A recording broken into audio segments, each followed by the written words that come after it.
ਬੰਧਨ ਪਦ ਪੰਕਜ ਬੰਦਨਾ ਸਿਮਰੋ ਅੰਗਦ ਦੋਖ ਨਿਕੰਦਨਾ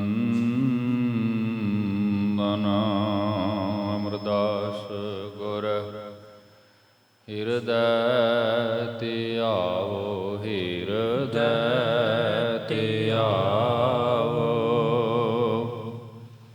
ਸ੍ਰੀ ਗੁਰੂ ਰਾਮਦਾਸ ਗੁਣ ਗਾਵੋ ਸ੍ਰੀ ਅਰਜਨ ਵਿਘਨਨ ਕੇ ਨਾਸ਼ਕ ਵਿਘਨਨ ਕੇ ਨਾਸ਼ਕ ਹਰ ਗੋਬਿੰਦ ਸੁਭ ਸੁਮਤ ਪ੍ਰਕਾਸ਼ਕ ਸ਼੍ਰੀ ਹਰਿ ਰਾਇ ਨਮੋ ਕਰ ਜੋਰੀ ਨਮੋ ਕਰ ਜੋਰੀ ਗੁਰੂ ਹਰਿ ਕ੍ਰਿਸ਼ਨ ਮਨਾਏ ਬਹੋਰੀ ਤੇਗ ਬਹਾਦਰ ਪਰਮ ਕਿਰਪਾਲ ਜੀ ਪਰਮ ਕਿਰਪਾਲ ਸ੍ਰੀ ਗੁਰੂ ਗੋਬਿੰਦ ਸਿੰਘ ਵਿਸ਼ਾਲ ਤਰੋ ਤਰਾ ਧਰ ਪੁਨ ਪੁਨ ਸੀਸ ਜੀ ਪੁਨ ਪੁਨ ਸੀਸ ਬੰਦੋ ਬਾਰ ਬਾਰ ਜਗਦੀਸ਼ ਜਿਸਮਹਿ ਅੰਮ੍ਰਿਤ ਗਿਆਨ ਹੈ ਮਾਨੁਖ ਭਗਤ ਵੈਰਾਗ ਸ੍ਰੀ ਗੁਰੂ ਗ੍ਰੰਥ ਸਾਹਿਬ ਉਦਦ ਬੰਦੋ ਕਰ ਅਨੁਰਾਗ ਏਕ ਓੰਕਾਰ ਸਤਿਗੁਰੂ ਤੇਹ ਪ੍ਰਸਾਦ ਸਚ ਹੋਏ ਵਾਹਿਗੁਰੂ ਜੀ ਕੀ ਫਤਿਹ ਵਿਘਨ ਵਿਨਾਸ਼ਨ ਸੋਏ ਵਾਹਿਗੁਰੂ ਜੀ ਕੀ ਫਤਿਹ ਵਿਘਨ ਵਿਨਾਸ਼ਨ ਸੋਏ ਸਿੰਘ ਜੋ ਪਦ ਦੇਵੀ ਨੇ ਦੀਨ ਰਾਖਸ਼ ਹਤੇ ਕਰੋ ਜੀਨ ਗੁਰੂ ਸ਼੍ਰੀ ਨਾਨਕ ਜੋਤ ਮਿਲੇ ਯਾਤੇ ਗੁਰੂ ਗੋਬਿੰਦ ਸਿੰਘ ਭਏ ਪਰਮ ਸਨਮਾਨਯੋਗ ਚਵਰ ਛਤਰ ਤਖਤ ਦੇ ਮਾਲਕ ਜ਼ਾਹਰਾ ਜ਼ਹੂਰ ਹਾਜ਼ਰਾ ਹਜ਼ੂਰ ਸਰਬ ਕਲਾ ਭਰਪੂਰ ਸਤਿਗੁਰੂ ਸਾਹਿਬ ਸ੍ਰੀ ਗੁਰੂ ਗ੍ਰੰਥ ਸਾਹਿਬ ਜੀ ਮਹਾਰਾਜ ਸਤਿਗੁਰੂ ਜੀ ਕੀ ਪਾਵਨ ਪਵਿੱਤਰ ਹਜ਼ੂਰੀ ਅੰਦਰ ਹਾਜ਼ਰੀਨ ਗੁਰੂ ਪਿਆਰੇ ਗੁਰੂ ਸਵਾਰੇ ਸਤ ਸੰਗੀ ਜਨੋ ਆਓ ਮਹਾਰਾਜ ਜੀ ਕੀ ਬਖਸ਼ਿਸ਼ ਨਾਲ ਸੰਧਿਆ ਵੇਲੇ ਦੇ ਪਾਵਨ ਪਵਿੱਤਰ ਦੀਵਾਨਾਂ ਦੀ ਪ੍ਰਾਰੰਭਤਾ ਕਰੀਏ। ਗੁਰੂ ਇਤਿਹਾਸ ਦੀ ਲੜੀਵਾਰ ਕਥਾ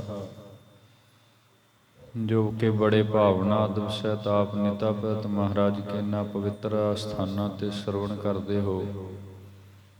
ਚਲਦੀ ਆ ਰਹੀ ਲੜੀ ਤਹਿਤ ਥੋੜਾ ਜਿਹਾ ਸਮਾਂ ਮਹਾਰਾਜ ਜੀ ਕੇ ਜੀਵਨ ਬਿਰਤਾਂਤਾਂ ਗੁਰੂ ਸਾਖੀਆਂ ਨਾਲ ਜੁੜਨ ਦਾ ਯਤਨ ਕਰਦੇ ਹਾਂ। ਆਓ ਸਭ ਤੋਂ ਪਹਿਲਾਂ ਰਸਨਾ ਪਵਿੱਤਰ ਕਰੀਏ, ਗੁਰੂ ਫਤਿਹ ਨਾਲ ਸਾਂਝ ਪਾਈਏ। ਫਤਿਹ ਪ੍ਰਵਾਨਿਓ ਜੀ। ਵਾਹਿਗੁਰੂ ਜੀ ਕਾ ਖਾਲਸਾ ਵਾਹਿਗੁਰੂ ਜੀ ਕੀ ਫਤਿਹ।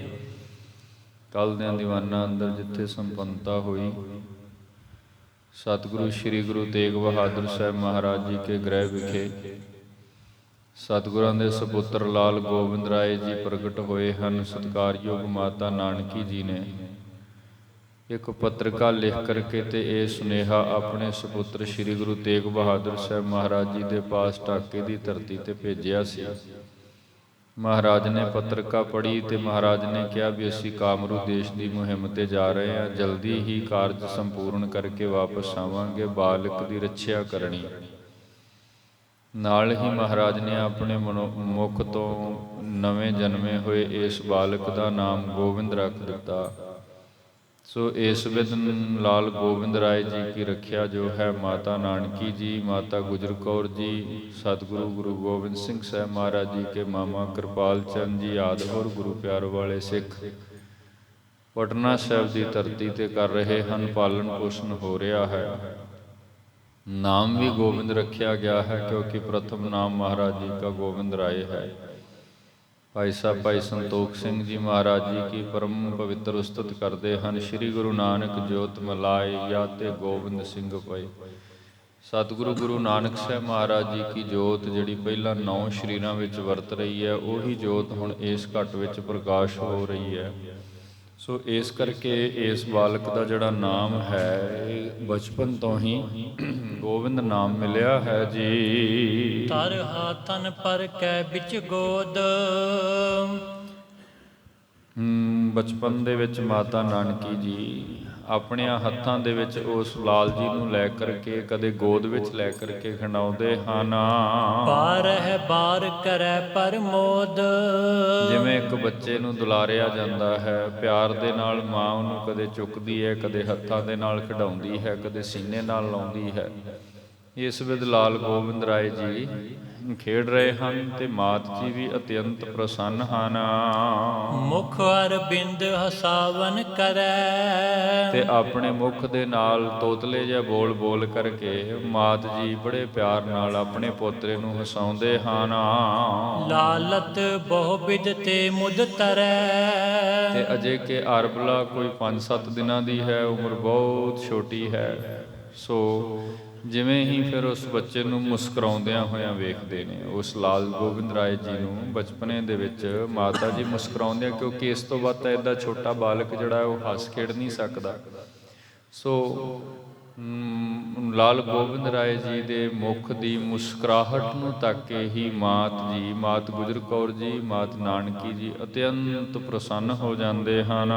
ਸਾਸ ਨੁਖਾ ਜਿਉ ਜੀਵਨ ਮਨ ਹੈ। ਸਾਸ ਨੁਖਾ ਮਾਨੋ ਸੱਸ ਹਨ ਮਾਤਾ ਨਾਨਕੀ ਜੀ, ਨੁਖਾ ਨੂੰਹ ਨੇ ਮਾਤਾ ਗੁਜਰ ਕੌਰ ਜੀ। ਜੋ ਜੀਵਨ ਮਨ ਹੈ, ਜਿਵੇਂ ਇਸ ਵਕਤ ਘਰ ਵਿੱਚ ਲਾਲ ਜੀ ਦੀ ਆਮਦ ਹੋਈ ਹੈ ਤੇ ਇੱਕ ਨਵਾਂ ਹੀ ਜੀਵਨ ਮਿਲ ਗਿਆ, ਨਵੀਂ ਖੁਸ਼ੀ, ਨਵੀਂ ਉਮੰਗ, ਨਵੀਆਂ ਬਖਸ਼ਿਸ਼ਾਂ, ਇੱਕ ਬਹੁਤ ਆਨੰਦ ਜਿਹਾ ਬਣ ਗਿਆ ਹੈ ਜੀ। ਦੇਖਤ ਪਾਲਤ ਆਨੰਦ ਮਨ ਹੈ। ਜਿਵੇਂ ਹੀ ਲਾਲ ਜੀ ਨੂੰ ਵੇਖਦੇ ਹਨ, ਪਾਲਦੇ ਪੋਸਦੇ ਹਨ, ਪਰਵਰਿਸ਼ ਕਰਦੇ ਹਨ ਬਚਪਨੇ ਦੇ ਵਿੱਚ, ਸੋ ਬਹੁਤ ਹੀ ਮਨ ਦੇ ਅੰਦਰ ਇਸ ਗੱਲ ਦੀ ਖੁਸ਼ੀ ਹੈ, ਆਨੰਦ ਹੈ ਕਿ ਸਤਿਗੁਰਾਂ ਦੇ ਵਿਹੜੇ ਦੇ ਅੰਦਰ ਇੱਕ ਲਾਲ ਜਨਮੇ ਹਨ।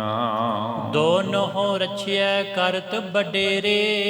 ਦੋਨੋਂ ਮਾਤਾਵਾਂ, ਸਤਿਕਾਰਯੋਗ ਮਾਤਾ ਗੁਜਰੀ ਜੀ ਤੇ ਸਤਿਕਾਰਯੋਗ ਮਾਤਾ ਨਾਨਕੀ ਜੀ, ਬੜੇ ਪਿਆਰ ਸਹਿਤ ਰੱਛਿਆ ਕਰ ਬੱਚੇ ਦਾ ਪ੍ਰਤਪਾਲਨ ਪੋਸ਼ਣ ਜੋ ਵੀ ਹੈ ਨਾ, ਬੜੇ ਧਿਆਨ ਦੇ ਨਾਲ, ਵਿਸ਼ੇਸ਼ ਧਿਆਨ ਨਾਲ ਅਸੀਂ ਕਵਾਂਗੇ, ਦੋਨੋਂ ਮਾਤਾਵਾਂ ਕਰ ਰਹੀਆਂ ਸਨ। ਨੈਣ ਪਲਕ ਨਯਾਈ ਬਹੁ ਬੇਰੇ। ਨੈਣ ਪਲਕ ਭਾਵ ਅੱਖ ਜਿੰਨਾ ਚਮਕਣ ਦਾ ਸਮਾਂ ਜਿਹੜਾ ਹੁੰਦਾ ਨਾ, ਇਹ ਵੀ ਧਿਆਨ ਭਰੇ ਨਹੀਂ ਕਰਦੀਆਂ ਮਾਤਾਵਾਂ। ਇੰਨਾ ਡੂੰਘਾ ਧਿਆਨ ਇਸ ਬਾਲਕ ਦਾ ਰੱਖ ਰਹੇ ਹਨ ਕਿ ਜਿਵੇਂ ਆਪਾਂ ਕਹਿ ਦਈਏ ਨੇ ਵੀ ਅੱਖ ਚਮਕਣ ਜਿੰਨਾ ਸਮਾਂ ਵੀ ਚਿੱਤ ਤੋਂ ਮਾਤ ਜੀ ਇਸ ਬੱਚੇ ਦਾ ਧਿਆਨ ਵਿਸਾਰਦੇ ਨਹੀਂ ਹਨ। ਦਿਨ ਪ੍ਰਤ ਸੁੰਦਰ ਵਧੈ ਸਰੀਰ। ਤੇ ਭਾਈ ਸੰਤੋਖ ਸਿੰਘ ਸਾਹਿਬ ਜੀ ਜ਼ਿਕਰ ਕਰਦੇ ਹਨ, ਇਸ ਵਿਧ ਨਾ ਫਿਰ ਦਿਨ ਬਾ ਦਿਨ ਉਮਰ ਵਧਣ ਲੱਗੀ, ਅਰਬਲਾ ਵੱਡੀ, ਫਿਰ ਜਿਹੜਾ ਸਰੀਰ ਹੈ ਉਹ ਜਿਵੇਂ ਬਚਪਨ ਤੋਂ ਦਿਨ ਬਾ ਦਿਨ ਹੋਰ ਬੱਚਾ ਵੱਡਾ ਹੁੰਦਾ ਜਾਂਦਾ। ਸੋ ਇੱਦਾਂ ਨਾ 10ਵੇਂ ਅਵਤਾਰ ਗੁਰੂ ਗੋਬਿੰਦ ਰਾਏ ਮਹਾਰਾਜ ਜੀ ਦਾ ਜਿਹੜਾ ਸਰੀਰ ਹੈ ਹੁਣ ਵੱਧ ਰਿਹਾ ਹੈ ਜੀ। ਦਾਦੀ ਬਿਰਧਾ ਰਹੇ ਨਿਤ ਤੀਰ। ਦਾਦੀ ਬਿਰਧ, ਦਾਦੀ ਮਾਤਾ ਨਾਨਕੀ ਜੀ ਹਰ ਵਕਤ ਹੀ ਉਹਨਾਂ ਦੀ ਹਜ਼ੂਰੀ ਵਿੱਚ ਹਨ। ਹਰ ਵਕਤ ਇਉਂ ਕਹਿ ਲਈਏ ਵੀ ਪੋਤਰੇ ਦੇ ਪਾਸ ਹਰ ਵਕਤ ਹੀ ਉਹ ਹਾਜ਼ਰੀ ਦੇ ਅੰਦਰ, ਸੇਵਾ ਵਿੱਚ ਕਹਿ ਲਈਏ ਜਾਂ ਉਹਨਾਂ ਦੀ ਮੌਜੂਦਗੀ ਦੇ ਵਿੱਚ ਹੀ ਲਾਲ ਗੋਬਿੰਦ ਰਾਏ ਜੀ ਖੇਡ ਰਹੇ ਸਨ। ਕਵ ਸੰਤੋਖ ਸਿੰਘ ਬਲਹਾਰੀ।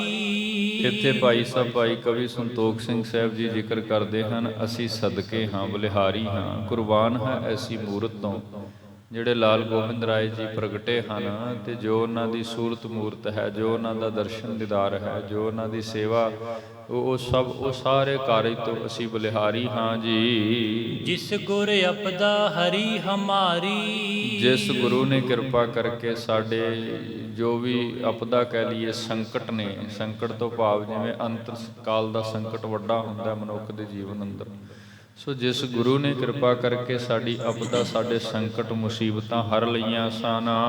ਦੋਹਰਾ ਪੁਰ ਕੋਡਾਮ ਬਿਖੈ ਹੁਤੋ, ਸਾਹੋ ਭੀਖ ਜਿਸ ਨਾਮ, ਨਿਜ ਮੁਰਸਿਦ ਕੇ ਡਿਗ ਰਹਿਤ, ਠਸਕੇ ਗ੍ਰਾਮ ਸੋ ਧਾਮ।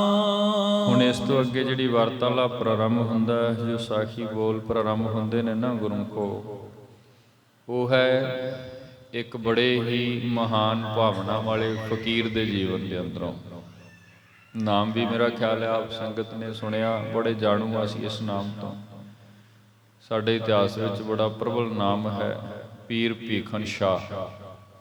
ਭਾਈ ਸਾਹਿਬ ਜੀਆਂ ਨੇ ਅੱਗੇ ਉਹਨਾਂ ਦੀ ਵਾਰਤਾ ਜਿਹੜੀ ਹੈ ਆਪਣੀ ਇਹ ਸਾਖੀ ਵਿੱਚ, ਇਸ ਰਚਨਾ ਵਿੱਚ ਸਾਂਝੀ ਕੀਤੀ ਹੈ, ਕਿਉਂਕਿ ਇਹ ਪਹਿਲਾ ਪੀਰ ਹੈ ਤੇ ਪਹਿਲਾ ਐਸਾ ਭਾਵਨਾ ਵਾਲਾ ਪੁਰਸ਼ ਹੈ ਜਿਸ ਨੇ ਸਤਿਗੁਰੂ ਗੁਰੂ ਗੋਬਿੰਦ ਸਿੰਘ ਸਾਹਿਬ ਮਹਾਰਾਜ ਜੀ ਦਾ ਦੀਦਾਰ ਬਾਲਪਣ ਦੇ ਵਿੱਚ ਪੰਜਾਬ ਦੀ ਧਰਤੀ ਤੋਂ ਜਾ ਕੇ ਤੇ ਪਟਨੇ ਦੀ ਧਰਤੀ ਤੇ ਪ੍ਰਾਪਤ ਕੀਤਾ।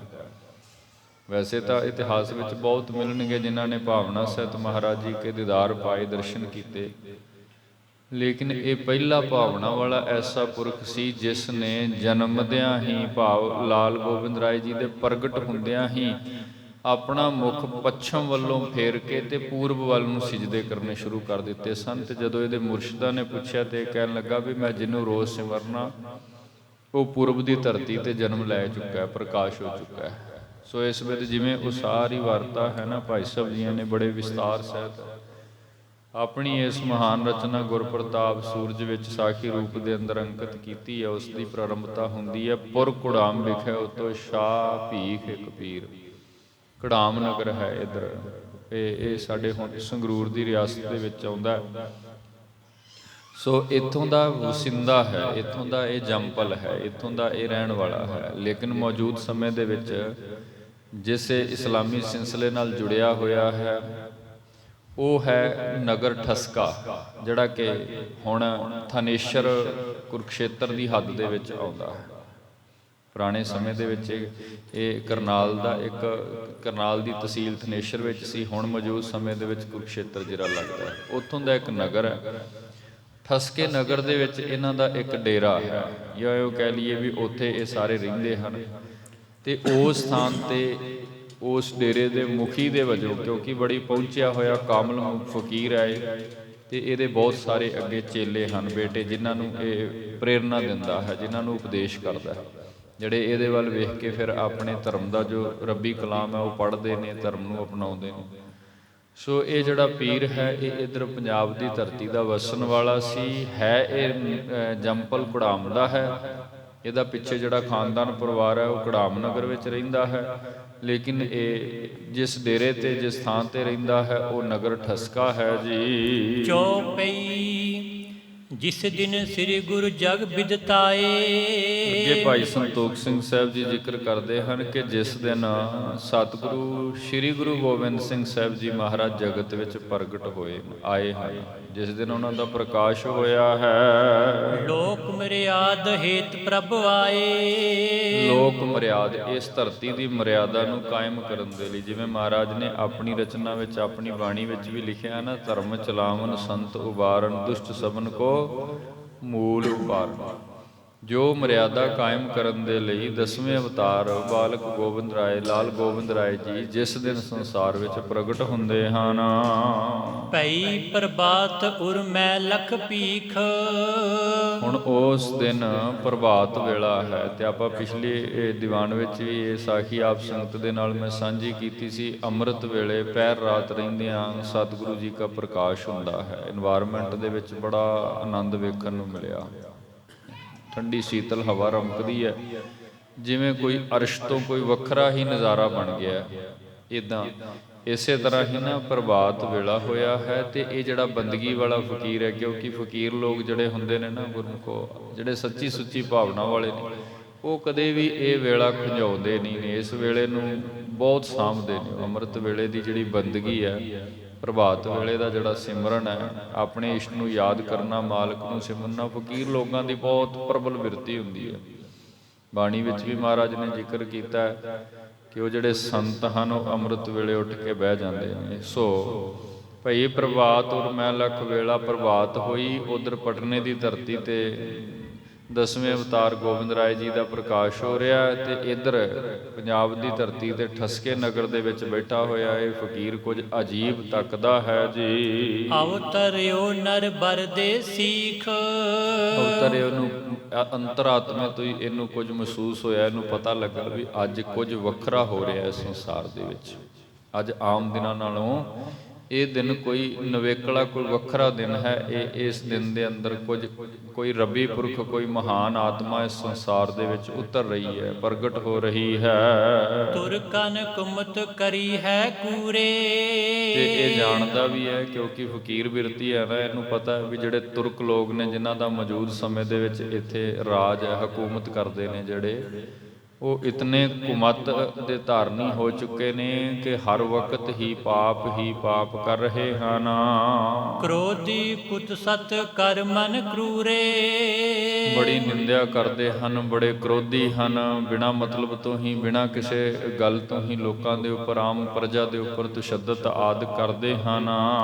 ਤਿਨ ਕੋ ਤੇਜ ਨਾਸ ਬੇਹੇਤ, ਉਹਨਾਂ ਦੇ ਇਸ ਪ੍ਰਤਾਪ ਨੂੰ, ਉਹਨਾਂ ਦੀ ਇਸ ਤਾਕਤ ਨੂੰ ਖਤਮ ਕਰਨ ਦੇ ਲਈ ਧਰਿਓ ਦੇ ਗੁਰਤਾ ਪਦ ਲੇਤ, ਤੇ ਇਸ ਨੂੰ ਅੰਤਰਾਤਮਾ ਤੋਂ ਇੱਕ ਆਵਾਜ਼ ਹੋਈ ਵੀ ਇਹ ਸਭ ਤੇਜ ਪ੍ਰਤਾਪ ਨਾਸ਼ ਕਰਨ ਦੇ ਲਈ ਇੱਕ ਬੜੀ ਪਵਿੱਤਰ ਆਤਮਾ ਨੇ ਸਰੀਰ ਧਾਰਨ ਕੀਤਾ ਹੈ, ਜੋ ਕਿ ਇਸ ਵੇਲੇ ਇਸ ਧਰਤੀ ਤੇ ਇੱਕ ਮਹਾਨ ਕੁੱਖ ਤੋਂ ਪ੍ਰਗਟ ਹੋ ਰਹੀ ਹੈ। ਬ੍ਰਿੰਦ ਮੁਰੀਦ ਬੀਚ ਤਬ ਬੈਸਾ, ਉਹ ਅੰਮ੍ਰਿਤ ਵੇਲਾ ਸੀ ਜਿਸ ਵਕਤ ਇਹ ਆਪਣੀਆਂ ਮੁਰੀਦਾਂ ਦੇ ਵਿੱਚ ਸਵੇਰ ਵੇਲੇ ਉੱਠ ਕਰਕੇ ਬੈਠਾ ਹੋਇਆ ਹੈ। ਭਇਓ ਸੰਕਲਪ ਹਿਰਦੇ ਤਬ ਐਸਾ, ਤੇ ਇਉਂ ਕਹਿ ਲਈਏ ਵੀ ਭਾਈ ਸਾਹਿਬ ਜੀ ਕਹਿੰਦੇ ਨੇ ਇਹਦੇ ਹਿਰਦੇ ਤੇ ਸੰਕਲਪ ਹੋਇਆ। ਜਿਵੇਂ ਮਨ ਦਾ ਸੁਭਾਅ ਹੈ ਨਾ, ਸੰਕਲਪ ਵਿਕਲਪ ਇਹਦੇ ਵਿੱਚ ਚੱਲਦੇ ਹੁੰਦੇ ਆ। ਸੰਕਲਪ ਸ਼ੁਭ ਖਿਆਲ ਜਿਹੜਾ ਇਹਦੇ ਹਿਰਦੇ ਦੇ ਵਿੱਚੋਂ ਹੀ, ਤੇ ਇਹ ਕੋਈ ਆਮ ਗੱਲ ਨਹੀਂ ਹੈ। ਬੰਦਗੀ ਕਰਨ ਵਾਲਿਆਂ ਨੂੰ ਬਹੁਤ ਕੁਝ ਸੁੱਝਦਾ ਹੈ, ਹਿਰਦੇ ਦੇ ਸੰਕਲਪ ਤੋਂ ਹੀ ਉਹ ਵੇਖ ਲੈਂਦੇ ਨੇ ਵੀ ਕੀ ਕੁਝ ਕਿੱਥੇ ਕਿਵੇਂ ਕਦੋਂ ਹੋਣ ਵਾਲਾ ਹੈ। ਬਹੁਤ ਕੁਝ ਉਹਨਾਂ ਨੂੰ, ਉਹ ਗੱਲ ਵੱਖਰੀ ਹੈ ਵੀ ਉਹ ਬੋਲ ਕੇ ਦੱਸਣ ਭਾਵੇਂ ਨਾ ਦੱਸਣ, ਲੇਕਿਨ ਜਿਵੇਂ ਅਸੀਂ ਆਪਣੇ ਸ਼ਬਦਾਂ 'ਚ ਕਹਿ ਦਿੰਦੇ ਹਾਂ ਨਾ ਵੀ ਉਹਨੂੰ ਆਕਾਸ਼ਵਾਣੀ ਹੋ ਗਈ, ਇੱਦਾਂ ਬੰਦਗੀ ਕਰਨ ਵਾਲੇ ਹਿਰਦਿਆਂ ਦੇ ਵਿੱਚ ਸ਼ੁਭ ਸੰਕਲਪ ਸਭ ਪਹਿਲਾਂ ਪ੍ਰਗਟ ਹੋ ਜਾਂਦਾ ਹੈ। ਉਹਨਾਂ ਨੂੰ ਸਭ ਦ੍ਰਿਸ਼ ਨਜ਼ਰ ਆ ਜਾਂਦੇ ਨੇ, ਸਭ ਕੁਝ ਉਹਨਾਂ ਦੇ ਜਿਹਨ ਦੇ ਵਿੱਚ ਪਹਿਲੇ ਦਿਸ ਰਿਹਾ ਹੁੰਦਾ ਵੀ ਆਹ ਕੁਝ ਇੱਦਾਂ ਹੋ ਰਿਹਾ। ਸੋ ਜਿਸ ਵਕਤ ਇਹ ਪੀਰ ਜੀ ਬੈਠੇ ਹਨ ਆਪਣੀ ਇਬਾਦਤ ਦੇ ਵਿੱਚ, ਤੇ ਉਸੇ ਵਕਤ ਇਹਨਾਂ ਦੇ ਹਿਰਦੇ ਦੇ ਵਿੱਚ ਇੱਕ ਸ਼ੁਭ ਸੰਕਲਪ, ਇੱਕ ਮਹਾਨ ਅੰਤਰਾਤਮੇ ਤੋਂ ਹੀ ਇੱਕ ਦੀਰਘ ਵਿਚਾਰ ਜਿਹੜੀ ਹੈ ਉਹ ਉੱਠੀ ਹੈ ਜੀ। ਤਤ ਛਿਨ ਉਠਿਓ ਅਪਰ ਸਭ ਤਿਆਗੇ, ਤੇ ਜਿਸ ਵਕਤ ਹੀ ਉਹ ਸੰਕਲਪ ਉੱਠਿਆ, ਇੰਨਾ ਪ੍ਰਬਲ ਸੰਕਲਪ ਹੈ, ਇੰਨੀ ਪ੍ਰਬਲ ਵਿਚਾਰ ਇਹਦੇ ਅੰਦਰੋਂ ਇੱਕਦਮ ਕੁਦਰਤੀ ਤੌਰ ਤੇ, ਉਹ ਆਮ ਵਿਚਾਰ ਵੀ ਨਹੀਂ ਸੀ ਕਵਾਂਗੇ, ਉਹ ਕੋਈ ਦੈਵੀ ਆਕਾਸ਼ਵਾਣੀ ਕਹਿ ਲਈਏ, ਰੱਬੀ ਹੁਕਮ ਹੀ ਕਹਿ ਲਈਏ। ਸੋ ਜਦੋਂ ਇਹਨਾਂ ਦੇ ਹਿਰਦੇ ਦੇ ਵਿੱਚ ਇੱਕਦਮ ਉਹ ਭਾਵ ਉੱਠਿਆ, ਫਿਰ ਉਸੇ ਵਕਤ ਹੀ ਇਹ ਆਪਣੇ ਆਸਣ ਤੋਂ ਖੜੇ ਹੋ ਗਏ ਜਿੱਥੇ ਬਹਿ ਕੇ ਬੰਦਗੀ ਕਰਦੇ ਸਨ। ਤਤਸ਼ਨ ਇਹ ਉੱਥੋਂ ਉੱਠੇ ਹਨ ਤੇ ਉੱਠ ਕੇ ਇਹਨਾਂ ਨੇ ਆਪਣਾ ਉਹ ਸਥਾਨ ਤਿਆਗਿਆ ਹੈ। ਪੂਰਬ ਦਿਸਮੁਖ ਕਰ ਅਨੁਰਾਗੇ, ਤੇ ਇਹਨਾਂ ਨੇ ਨਾ ਉਸੇ ਵਕਤ ਆਪਣਾ ਜਿਹੜਾ ਮੁਖ ਸੀ ਉਹ ਪੂਰਬ ਦਿਸ਼ਾ ਵੱਲ ਕਰ ਲਿਆ ਹੈ, ਪੂਰਬ ਦਿਸ਼ਾ ਦੇ ਵੱਲ ਨੂੰ ਤੱਕਣ ਲੱਗੇ ਹਨ। ਮੋਂਦ ਬਿਲੋਚਨ ਤਰੁਰ ਧਿਆਨਾ, ਤੇ ਜਿਸ ਵਕਤ ਇਸ ਮਹਾਨ ਪੀਰ ਦਾ ਧਿਆਨ ਪੂਰਬ ਦਿਸ਼ਾ ਵੱਲ ਨੂੰ ਹੋਇਆ, ਇਹਦੇ ਨੇਤਰ ਬੰਦ ਹੋ ਗਏ। ਮੂੰਦ ਬਿਲੋਚਨ ਤੋਂ ਬਾਅਦ ਭਾਵ ਹੈ ਨੇਤਰ ਜਿਹੜੇ ਹਨ ਉਹ ਇਸ ਦੇ ਬੰਦ ਹੋ ਗਏ ਹਨ, ਤੇ ਬੰਦ ਨੇਤਰਾਂ ਦੇ ਨਾਲ ਕੁਝ ਅਗੰਮੀ ਨਜ਼ਾਰੇ ਅੰਤਰਾਤਮੇ ਤੋਂ ਵੇਖ ਰਿਹਾ ਹੈ, ਕਿਉਂਕਿ ਇਹ ਸੰਸਾਰਿਕ ਗੱਲ ਨਹੀਂ ਹੈ ਗੁਰਮੁਖੋ, ਇਹ ਕਮਾਈ ਵਾਲੇ ਦਾ ਹਿਰਦਾ ਹੈ। ਤੇ ਉਹਨੂੰ ਅੰਤਰਾਤਮੇ ਤੋਂ ਰੱਬੀ ਹੁਕਮ ਦੇ ਵਿੱਚ ਜੋ ਕੁਝ ਦਿਸਦਾ ਪਿਆ ਹੈ ਉਹ ਅੰਤਰਾਤਮੇ ਤੋਂ ਵੇਖ ਰਿਹਾ ਹੈ ਜੀ। ਸਾਦਰ ਹੱਥ ਬੰਦ ਥਿਤ ਥਾਨਾ। ਤੇ ਜਦੋਂ ਨੇਤਰ ਬੰਦ ਹੋਏ ਤੇ ਬੰਦ ਨੇਤਰਾਂ ਦੇ ਵਿੱਚ ਜਿਹੜਾ ਨਜ਼ਾਰਾ ਇਸ ਨੂੰ ਅੰਤਰਾਤਮੇ ਤੋਂ ਦਿਸਿਆ, ਉਹ ਇਤਨਾ ਉਸ ਨਜ਼ਾਰੇ ਨੇ ਪ੍ਰਭਾਵਿਤ ਕੀਤਾ, ਉਸ ਦ੍ਰਿਸ਼ ਨੇ ਇਹਨਾਂ ਤੇ ਇੰਨਾ ਅਸਰ ਪਾਇਆ ਵੀ ਇਹਨਾਂ ਦੇ ਹੱਥ ਜੁੜ ਗਏ ਪੂਰਬ ਵੱਲ ਨੂੰ, ਕਿਉਂਕਿ ਇਹ ਵੀ ਅੱਗੇ ਥੋੜਾ ਵਿਸਤਾਰ ਆਵੇਗਾ। ਸੋ ਪੂਰਬ ਵੱਲ ਨੂੰ ਮੁੱਖ ਕਰਕੇ ਹੱਥ ਜੁੜ ਗਏ ਹਨ, ਨੇਤਰ ਬੰਦ ਹੋ ਗਏ ਹਨ ਤੇ ਸੀਸ ਜਿਹੜਾ ਹੈ ਉਹ ਸਿਜਦੇ ਦੇ ਵਿੱਚ ਸਹਿਜੇ ਸਹਿਜੇ ਧਰਤੀ ਵੱਲ ਨੂੰ ਝੁਕਣ ਲੱਗਾ ਹੈ। ਮਨ ਮੈਂ ਕੀਨ ਬੰਦਗੀ ਕਨੀ। ਇਹ ਵੀ ਤਾਂ ਹੋਇਆ ਕਿਉਂਕਿ ਇਹ ਪਹਿਲਾਂ ਤੋਂ ਹੀ ਬਹੁਤ ਬੰਦਗੀ ਵਾਲੇ ਫਕੀਰ ਨੇ ਤੇ ਹੁਣ ਵੀ, ਕਿਉਂਕਿ ਇਹ ਕੋਈ ਆਮ ਗੱਲ ਤੇ ਹੈ ਨਹੀਂ ਗੁਰਮੁਖੋ। ਸੰਸਾਰ 'ਚ ਬੰਦੇ ਤੇ ਮਨੁੱਖ ਤੇ ਸਾਡੇ ਵਰਗੇ ਉਸ ਵਕਤ ਵੀ ਬਹੁਤ ਹੋਣਗੇ। ਸੋ ਇੱਕ ਪੀਰ ਦਾ, ਇੱਕ ਕਾਮਲ ਫਕੀਰ ਦਾ ਹਿਰਦਾ ਹੈ। ਸੋ ਮਨ ਮੈਂ ਕੀਨ ਬੰਦਗੀ ਕਣੀ, ਜਿਸ ਵਕਤ ਇਹਨਾਂ ਦਾ ਸੀਸ ਝੁਕਿਆ, ਹੱਥ ਜੁੜ ਗਏ, ਅੰਤਰਾਤਮੇ ਤੋਂ ਉਹ ਬਖਸ਼ਿਸ਼ ਮਿਲੀ, ਫਿਰ ਉਸੇ ਵਕਤ ਇਹਨਾਂ ਨੇ ਉਸ ਪਾਸੇ ਮੁੱਖ ਕਰਕੇ ਤੇ ਅੰਤਰਾਤਮੇ ਤੋਂ ਬੰਧਨ ਕਰਨਾ ਸ਼ੁਰੂ ਕਰ ਦਿੱਤਾ, ਨਮਸਕਾਰ ਕਰਨਾ ਸ਼ੁਰੂ ਕਰ ਦਿੱਤਾ। ਕਿਉਂਕਿ ਪਤਾ ਲੱਗ ਗਿਆ ਕਿ ਕੋਈ ਦੈਵੀ ਆਤਮਾ, ਕੋਈ ਵੱਡੀ ਮਹਾਂਪੁਰਖ ਦੀ ਆਤਮਾ ਜਿਹੜੇ ਕਿ ਅਰਸ਼ ਮੰਡਲ ਤੋਂ ਇੱਕ ਕੁੱਖ ਦੇ ਰਾਹੀਂ ਇਸ ਧਰਤੀ ਤੇ ਸਰੀਰ ਧਾਰਨ ਕਰਕੇ ਪ੍ਰਗਟ ਹੋ ਰਹੀ ਹੈ, ਇਹਨਾਂ ਨੂੰ ਅਨੁਭਵ ਚ ਆ ਗਿਆ, ਅੰਤਰਾਤਮੇ ਤੋਂ ਇਹ ਗੱਲ ਦੀ ਸੋਝੀ ਆ ਗਈ। ਹਾਲਾਂਕਿ ਅਜੇ ਪਤਾ ਨਹੀਂ ਹੈ ਕੁਝ ਨਾਮ ਬਾਰੇ, ਕੁਝ ਕੋਈ ਪਤਾ ਨਹੀਂ ਵੀ ਕਿਹੜਾ ਪਰਿਵਾਰ ਕੁਟੁੰਬ ਕੀ, ਕੱਖ ਨਹੀਂ ਅੱਗੇ ਪਿੱਛੇ ਤੋਂ ਪਤਾ, ਲੇਕਿਨ ਅਨੁਭਵ ਦੇ ਵਿੱਚ ਇਹਨਾਂ ਨੂੰ ਇਹ ਨਜ਼ਾਰਾ ਦਿਸ ਰਿਹਾ ਤੇ ਉਸੇ ਅਨੁਭਵ ਦੇ ਰਾਹੀਂ ਹੀ ਇਹਨਾਂ ਨੇ ਫਿਰ ਬੰਧਨ ਕਰਨਾ, ਨਮਸਕਾਰ ਕਰਨੀ ਸ਼ੁਰੂ ਕਰ ਦਿੱਤੀ ਹੈ। ਪਰਮ ਪ੍ਰੇਮ ਆਤਰਤਾ ਸਨੀ। ਪਰਮ ਪ੍ਰੇਮ, ਹੁਣ ਜਿਸ ਵਕਤ ਇਹ ਇਦਾਂ ਧਿਆਨ ਵਿੱਚ ਟਿਕੇ ਨਾ ਤੇ ਅੰਦਰ ਆਤਮੇ ਤੋਂ ਇੱਕ ਬਹੁਤ ਭਾਰੀ ਪ੍ਰੇਮ ਦਾ ਹੁਲਾਰਾ ਇਹਨਾਂ ਨੂੰ ਵੱਜਾ ਹੈ, ਬਹੁਤ ਭਾਰੀ। ਕਿਉਂਕਿ ਸਤਿਗੁਰੂ ਗੁਰੂ ਗੋਬਿੰਦ ਸਿੰਘ ਮਹਾਰਾਜ ਜੀ ਕੀ ਤੇ ਬਖਸ਼ਿਸ਼ ਹੀ ਹੈ, ਖਾਸ ਕਰਕੇ ਗੁਰੂ ਜੋਤ। ਜੇ ਅੰਤਰਾਤਮੇ ਤੋਂ ਜਦੋਂ ਕਿਸੇ ਦੀ ਤਾਰ ਜੁੜਦੀ ਹੈ ਨਾ ਗੁਰਮੁਖੋ, ਬਸ ਫਿਰ ਉਹ ਕਹਿ ਲਈਏ ਵੀ ਹੁਣ ਉਹ ਗੱਲਾਂ ਮੈਂ ਸ਼ਬਦ ਵਿੱਚ ਵਿਖਿਆਨ ਨਹੀਂ ਕਰ ਸਕਦਾ, ਸਾਡੇ ਕੋਲ ਸ਼ਬਦ ਨਹੀਂ ਹੁੰਦੇ। ਸੋ ਪ੍ਰੇਮ, ਪਰਮ ਪ੍ਰੇਮ ਆਤਰਤ ਸਨੀ, ਉਸ ਪ੍ਰੇਮ ਦੇ ਵਿੱਚ ਮਾਨੋ ਉਧਰ ਜਿਹੜੀ ਆਤਮਾ ਪ੍ਰਗਟ ਹੋ ਰਹੀ ਹੈ ਤੇ ਇੱਧਰ ਉਹਦਾ ਪ੍ਰਭਾਵ ਇਸ ਕਾਮਲ ਬੰਦਗੀ ਵਾਲੇ ਦੇ ਹਿਰਦੇ ਤੇ ਪਿਆ, ਫਿਰ ਉਹਦੇ ਪ੍ਰੇਮ ਵਿੱਚ ਹੀ ਮਗਨ ਹੋ ਗਿਆ। ਮਾਨੋ ਇਉਂ ਕਿ ਜਿਵੇਂ ਸਰੀਰ ਕਰਕੇ ਤਾਂ ਇਹ ਇੱਥੇ ਖੜਾ ਹੈ, ਪਰੰਤੂ ਅੰਤਰਾਤਮੇ ਤੋਂ ਇਹਦੀ ਰੂਹ ਵੀ ਉਸ ਹਜ਼ੂਰੀ ਦੇ ਵਿੱਚ ਹੈ ਜਿੱਥੇ ਉਹ ਕਲਾ ਵਰਤ ਰਹੀ ਹੈ। ਨਮ ਹੋਏ ਤਰ ਸਿਰ ਤਰ ਦੀਨਾ। ਫਿਰ ਇਸ ਕਾਮਲ ਫਕੀਰ ਨੇ ਕੀਤਾ ਕਿ ਪੀਰ ਭੀਖਮ ਸ਼ਾਹ ਜੀ ਨੇ ਜਿਸ ਤਰ੍ਹਾਂ ਖੜਾ ਸੀ, ਜਿਸ ਤਰ੍ਹਾਂ ਇਹਦਾ ਸਿਰ ਧਰਤੀ ਵੱਲ ਚੁੱਕਿਆ, ਜਿਸ ਤਰ੍ਹਾਂ ਇਹਦੇ ਹੱਥਾਂ ਬੰਧਨ ਵਿੱਚ ਜੁੜ ਗਏ, ਜਿਸ ਤਰ੍ਹਾਂ ਇਹਨੂੰ ਹਿਰਦੇ ਤੋਂ ਬਖਸ਼ਿਸ਼ ਹੋਈ, ਉਸੇ ਤਰ੍ਹਾਂ ਹੀ ਫਿਰ ਇਹ ਧਰਤੀ ਦੇ ਉੱਪਰ ਗੋਡਿਆਂ ਦੇ ਭਾਰ ਬਹਿ ਗਿਆ। ਤੇ ਜਿਵੇਂ ਆਪਾਂ ਸ੍ਰੀ ਗੁਰੂ ਗ੍ਰੰਥ ਸਾਹਿਬ ਮਹਾਰਾਜ ਜੀ ਨੂੰ ਮੱਥਾ ਟੇਕਦੇ ਹਾਂ, ਇਦਾਂ ਇਹਨੇ ਆਪਣਾ ਜਿਹੜਾ ਸੀਸ ਹੈ ਉੱਥੇ ਹੀ ਆਪਣੇ ਸਥਾਨ ਤੇ ਹੀ ਖੜਿਆ ਧਰਤੀ ਦੇ ਉੱਪਰ ਲਾ ਦਿੱਤਾ। ਹੁਣ ਇਹ ਕੀ ਹੈ ਕਿ ਇਹ ਉਸ ਆਤਮਾ ਨੂੰ ਬੰਧਨ ਹੋ ਰਿਹਾ ਹੈ, ਉਹ ਉਸ ਪਵਿੱਤਰ ਆਤਮਾ ਨੂੰ ਗੁਰੂ ਗੋਬਿੰਦ ਰਾਏ ਮਹਾਰਾਜ ਜਿਹੜੇ ਪਟਨੇ ਦੀ ਧਰਤੀ ਤੇ ਪ੍ਰਗਟ ਹੋ ਰਹੇ ਨੇ, ਉਧਰ ਅਵਤਾਰ ਧਾਰਨ ਕਰ ਰਹੇ ਨੇ ਤੇ ਇਧਰ ਪੰਜਾਬ ਦੀ ਧਰਤੀ ਤੇ ਇਹ ਪੀਰ ਖੜਾ ਹੋ ਕਰਕੇ ਮਹਾਰਾਜ ਜੀਆਂ ਨੂੰ ਏਦਾਂ ਮੱਥਾ ਟੇਕ ਰਿਹਾ, ਬੰਧਨ ਕਰ ਰਿਹਾ ਹੈ ਜੀ। ਕੁਨਸਾ ਕੀਨਸ ਤੀਨ ਪ੍ਰਬੀਨਾ। ਕੁਨਸਾ ਕੀਨਸ, ਕੁਨਸ ਕੀਤਾ ਹੈ ਇਸ ਵਿਦ ਨਾ ਜਿਹੜੇ ਸਤਿਗੁਰੂ ਗੁਰੂ ਗੋਬਿੰਦ ਰਾਏ ਜੀ ਪ੍ਰਗਟ ਹੋਏ ਹਨ ਬਾਲ ਅਵਸਥਾ ਦੇ ਵਿੱਚ, ਜਿਹੜਾ ਪਹਿਲਾ ਨਾਮ ਹੈ ਮਹਾਰਾਜ ਜੀ ਦਾ, ਇਹਨੇ 3 ਵਾਰ ਸੀਸ ਨਵਾ ਕਰਕੇ, ਵਾਰ ਧਰਤੀ ਤੇ ਆਪਣਾ ਸਿਰ ਲਾ ਕਰਕੇ, ਫਿਰ ਉੱਪਰ, ਫਿਰ ਇਦਾਂ ਕਰਕੇ ਵਾਰ ਇਹਨੇ ਬੰਧਨ ਕੀਤਾ ਹੈ। ਉਤ ਫਲ ਲੋਚਨ ਹੋਏ ਕਰ ਬੈਸਾ। ਫਿਰ ਨੇਤਰ ਇਸ ਦੇ ਬੰਦ ਹੋ ਗਏ, ਧਿਆਨ ਟਿਕ ਗਿਆ, ਅੰਤਰਾਤਮੇ ਦੇ ਅੰਦਰ ਧਿਆਨ ਟੇਕਣ ਤੋਂ ਬਾਅਦ ਫਿਰ ਉਸੇ ਤਰ੍ਹਾਂ ਉਸੇ ਸਥਾਨ ਤੇ ਹੀ ਉਸੇ ਪਾਸੇ ਵੱਲ ਮੁਖ ਕਰਕੇ ਇਹ ਇਕਾਗਰ ਚਿਤ ਬੈਠ ਗਿਆ ਸੀ। ਜਨਮ ਰੰਕ ਪਾਰਸ ਲੈ ਜੈਸਾ।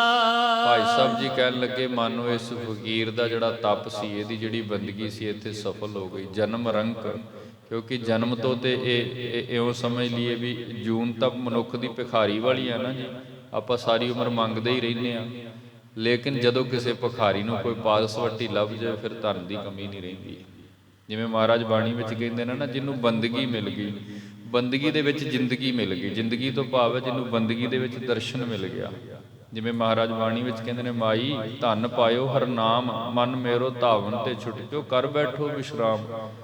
ਪਹਿਲੇ ਤਾਂ ਜਿਹਨੂੰ ਬੰਦਗੀ ਮਿਲੀ, ਬੰਦਗੀ ਕਰਦਿਆਂ ਕਰਦਿਆਂ ਵਿੱਚ ਹੀ ਨਾਮ ਦੀ ਬਖਸ਼ਿਸ਼ ਐਸੀ ਵਰਤੀ ਵੀ ਉਹ ਸਾਰਾ ਨਜ਼ਾਰਾ ਹੀ ਵਿੱਚ ਦਿਸ ਗਿਆ। ਉਹ ਕੁਦਰਤੀ ਕਿਰਪਾ ਹੈ ਜੀ ਉਸ ਦਿਨ ਦੀ, ਉਸ ਸਮੇਂ ਦੀ, ਕਿ ਜਿਸ ਵਕਤ ਮਹਾਰਾਜ ਪ੍ਰਗਟ ਹੋ ਰਹੇ ਨੇ, ਪ੍ਰਗਟ ਹੁੰਦਿਆਂ ਹੀ ਮਾਨੋ ਇਸ ਫਕੀਰ ਦੇ ਅੰਤਰਾਤਮੇ ਨੂੰ ਮਹਾਰਾਜ ਦਰਸ਼ਨ ਦੇ ਗਿਆ ਵਿੱਚ, ਇਹਦੀ ਬੰਦਗੀ ਸਫਲ ਹੋ ਗਿਆ, ਇਹਦਾ ਜੀਵਨ। ਸੋ ਭਾਈ ਸਾਹਿਬ ਜੀ ਕਹਿੰਦੇ ਨੇ, ਜਨਮ ਰੰਕ ਪਾਰਸ ਲਿਆ ਜੈਸਾ, ਜਿਵੇਂ ਕਿਸੇ ਭਿਖਾਰੀ ਮਨੁੱਖ ਨੂੰ ਪਾਰਸ ਲੱਭ ਗਿਆ ਤੇ ਉਹਦਾ ਜਨਮ ਸਫਲ ਹੋ ਗਿਆ, ਵੀ ਹੁਣ ਕਦੇ ਕਮੀ ਰਹਿਣੀ ਨਹੀਂ। ਕਿਉਂ? ਪਾਰਸ ਵੱਟੀ ਦਾ ਗੁਣ ਹੀ ਹੈ ਵੀ ਜਿਹਦੇ ਨਾਲ ਛੁਆਓਗੇ ਉਹਨੇ ਕੰਚਨ ਹੋ ਜਾਣਾ। ਸੋ ਇਸ ਵਿਧਨਾ ਇਸ ਫਕੀਰ ਦੀ ਜਿਹੜੀ ਬੰਦਗੀ ਹੈ, ਇਸ ਨੂੰ ਇੱਦਾਂ ਦਰਸ਼ਨ ਮਹਾਰਾਜ ਬਖਸ਼ਦੇ ਹਨ, ਇਹਦਾ ਜੀਵਨ ਸਫਲ ਹੁੰਦਾ ਹੈ ਜੀ। ਦੇਖ ਮੁਰੀਦ ਅਖਲ ਬਿਸਮਾਨੇ।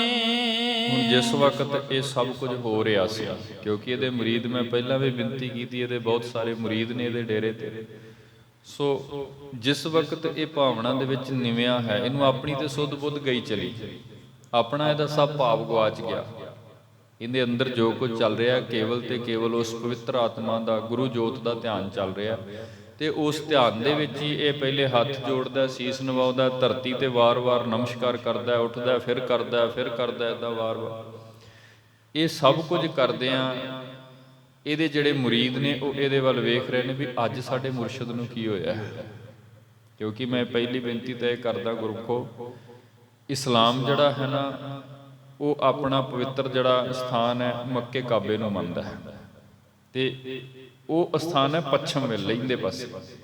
ਇਸ ਕਰਕੇ ਕੋਈ ਵੀ ਇਸਲਾਮੀ ਜਿਹੜਾ ਆਪਣੇ ਆਪ ਨੂੰ ਇਸਲਾਮ ਦਾ ਪੈਰੋਕਾਰ ਸਦਾਉਂਦਾ, ਉਹਦੀ ਇਬਾਦਤ ਕਰਦਾ, ਇਸਲਾਮ ਧਰਮ ਨੂੰ ਮੁੱਖ ਰੱਖ ਕੇ ਜਿਹੜਾ ਬੰਦਗੀ ਕਰਦਾ, ਉਹ ਹਮੇਸ਼ਾ ਲਹਿੰਦੇ ਵਾਲੇ ਪਾਸੇ ਮੂੰਹ ਕਰਕੇ ਹੀ ਨਮਾਜ਼ ਪੜ੍ਹਦਾ ਜਾਂ ਆਪਣੀ ਬੰਦਗੀ ਪ੍ਰਾਰੰਭ ਕਰਦਾ, ਤੇ ਇੱਧਰ ਮੁੱਖ ਕਰਕੇ ਹੀ ਉਹ ਆਪਣਾ ਸਾਰਾ ਕਰਮ ਧਰਮ ਕਰਦਾ। ਕੋਈ ਵੀ ਇਸਲਾਮੀ ਐਸਾ ਨਹੀਂ ਮਿਲੇਗਾ ਜਿਹੜਾ ਮੱਤ ਕਰਕੇ ਇਸਲਾਮੀ ਹੋਵੇ ਤੇ ਚੜ੍ਹਦੇ ਪਾਸੇ ਨੂੰ ਮੁੱਖ ਕਰਕੇ ਆਪਣਾ ਕਰਮ ਧਰਮ, ਨਮਾਜ਼ ਪੜ੍ਹੇ ਜਾਂ ਕੋਈ ਵੀ ਜੋ ਉਹਨਾਂ ਦੇ ਧਰਮ ਦੇ ਵਿੱਚ ਜੋ ਵਿਧਾਨ ਹੈ ਉਹ ਸਭ ਕੁਝ ਕਰੇ, ਤਸਬੀਹ ਫੇਰੇ, ਚੜ੍ਹਦੇ ਵੱਲੇ ਨੂੰ ਮੁੱਖ ਨਹੀਂ ਕਰਦੇ ਜੀ। ਤੇ ਜਿੰਨੇ ਸਨਾਤਨੀ ਨੇ, ਹਿੰਦੂ ਮੱਤ ਵਾਲੇ ਨੇ, ਉਹ ਚੜ੍ਹਦੇ ਵਾਲੇ ਪਾਸੇ ਰੱਬ ਮੰਨਦੇ ਨੇ, ਉਹ ਲਹਿੰਦੇ ਵਾਲੇ ਪਾਸੇ ਕਦੇ ਮੁੱਖ ਨਹੀਂ ਕਰਦੇ। ਉਹਨਾਂ ਦੇ ਸਾਰੇ ਧਰਮ ਸਥਾਨਾਂ ਦੇ ਮੁੱਖ ਵੀ ਸਾਨੂੰ ਇੱਧਰ ਨਹੀਂ ਮਿਲਣਗੇ। ਸੋ ਇੱਦਾਂ ਨਾ, ਜਿਸ ਵਕਤ ਅੱਜ ਇਹ ਉਲਟੀ ਗੰਗਾ ਹੀ ਵਹਿ ਗਈ ਇੱਕ ਕਿਸਮ ਦੀ, ਵੀ ਜਿਹੜਾ ਫਕੀਰ ਇਸਲਾਮ ਧਰਮ ਨਾਲ ਸੰਬੰਧਿਤ ਹੈ ਉਹਨੇ ਮੁੱਖ ਪੂਰਬ ਵੱਲ ਨੂੰ ਕਰ ਲਿਆ। ਜਿੰਨੇ ਵੀ ਇਹਦੇ ਮੁਰੀਦ ਸਨ ਵੇਖ ਕੇ ਹੈਰਾਨ ਹੋ ਗਏ ਵੀ ਅੱਜ ਫਕੀਰ ਜੀ ਨੂੰ ਕੀ ਹੋਇਆ, ਅੱਜ ਸਾਈਂ ਜੀ ਨੂੰ ਕੀ ਹੋਇਆ, ਐਜ ਜਿਹਾ ਕਹਿ ਜਾ ਨਜ਼ਾਰਾ। ਕਿਉਂਕਿ ਬੰਦਗੀ ਤੇ ਗੁਰਮੁਖੋ ਪਹਿਲਾਂ ਵੀ ਕਰਦੇ ਨੇ, ਇਹ ਨਹੀਂ ਵੀ ਅੱਜ ਪਹਿਲੇ ਦਿਨ ਹੀ ਬੈਠੇ ਤੇ ਐਡਾ ਵੱਡਾ ਨਜ਼ਾਰਾ ਮਿਲ ਗਿਆ, ਇੰਨਾ ਅਨੁਭਵ ਹੋ ਗਿਆ। ਬੰਦਗੀ ਪਹਿਲਾਂ ਵੀ ਇਹਨਾਂ ਦੀ ਬੜੀ ਹੈ। ਬੰਦਗੀ ਸਿਖਰ ਦੀ ਬੰਦਗੀ ਹੋਣੀ, ਤਾਂ ਹੀ ਜਾ ਕਰਕੇ ਇੰਨੀ ਪਵਿੱਤਰ ਆਤਮਾ ਪ੍ਰਗਟ ਹੁੰਦਿਆਂ ਹੀ ਅਨੁਭਵ ਤੋਂ ਦਰਸ਼ਨ ਬਖਸ਼ ਰਹੀ ਹੈ। ਸੋ ਅੱਜ ਐਸਾ ਕੀ ਹੋਇਆ, ਸਾਰੇ ਚੇਲੇ ਵਿਸਮਾਦਿਤ ਹੋ ਗਏ, ਹੈਰਾਨ ਹੋ ਗਏ ਵੀ ਅੱਜ ਐਸਾ ਕੀ ਹੈ ਕਿ ਸਾਰਾ ਧਰਮ ਦਾ ਵਿਧਾਨ ਹੀ ਬਦਲ ਦਿੱਤਾ ਹੈ। ਇਸਲਾਮ ਤੇ ਕਹਿੰਦਾ ਪੱਛਮ ਵੱਲ ਮੁੱਖ ਹੋਣਾ ਚਾਹੀਦਾ, ਸਾਡੇ ਪੀਰ ਜੀ ਨੇ ਪੂਰਬ ਵੱਲ ਨੂੰ ਸਿਜਦੇ ਕੀਤੇ ਹਨ। ਇਹ ਤੇ ਬੜੀ ਅਚੰਭੇ ਵਾਲੀ ਬਾਤ ਹੈ ਜੀ। ਕਿਹਾ ਕੀਨ ਇਹ ਪੀਰ ਸਿਆਣੇ। ਹੁਣ ਪੀਰ ਜੀ ਸਾਡੇ ਮੁਰੀਦ ਨੇ, ਸਾਨੂੰ ਸਿੱਖਿਆ ਦਿੰਦੇ ਨੇ, ਸਾਨੂੰ ਧਰਮ ਸਮਝਾਉਂਦੇ ਨੇ, ਸਾਨੂੰ ਦੱਸਦੇ ਨੇ ਬੰਦਗੀ ਕਿੱਦਾਂ ਕਰਿਆ ਕਰੋ, ਸਿਆਣੇ ਨੇ। ਲੇਕਿਨ ਅੱਜ ਇੰਨੇ ਸਿਆਣੇ ਮਹਾਂਪੁਰਖ ਨੇ, ਸ਼ਬਦ ਆਪਾਂ ਮਹਾਂਪੁਰਖ ਹੀ ਵਰਤਾਂਗੇ, ਇੰਨੇ ਸਿਆਣੇ ਮੁਰੀਦ ਨੇ, ਅੱਜ ਖੁਦ ਇਹ ਕੀ ਕੌਤਕ ਕੀਤਾ ਹੈ, ਇਹ ਸਮਝ ਤੋਂ ਬਾਹਰ ਹੈ। ਸਾਰੇ ਦੇ ਸਾਰੇ ਮੁਰੀਦ ਆਪਸ ਵਿੱਚ ਇਹ ਵਿਚਾਰਾਂ ਕਰ ਰਹੇ ਸਨ।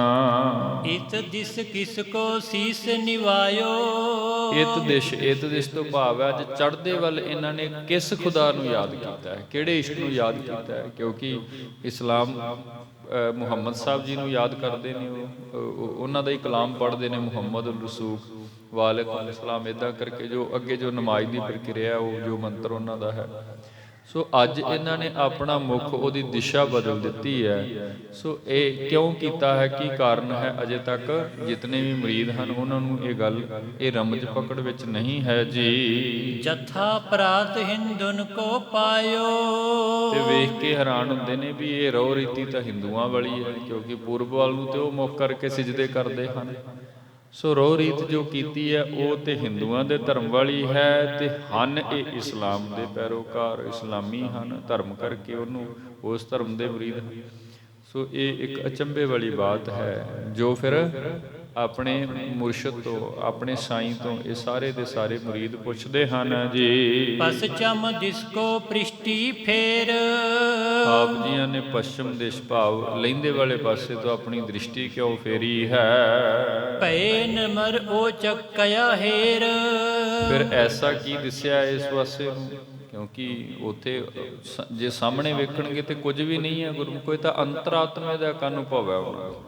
ਜੋ ਕੁਝ ਵੀ ਦਿਸ ਰਿਹਾ, ਜੋ ਕੁਝ ਵੀ ਅੰਤਰਾਤਮੇ ਤੁਹਾਨੂੰ ਅੰਦਰ ਦੀ ਖੇਡ ਹੈ ਸਾਰੀ, ਬਾਹਰ ਤੇ ਕੁਝ ਵੀ ਨਹੀਂ ਹੈ, ਬਾਹਰ ਤੇ ਉਹ ਰੋਜ਼ ਵਾਲੀ ਗੱਲ ਹੈ।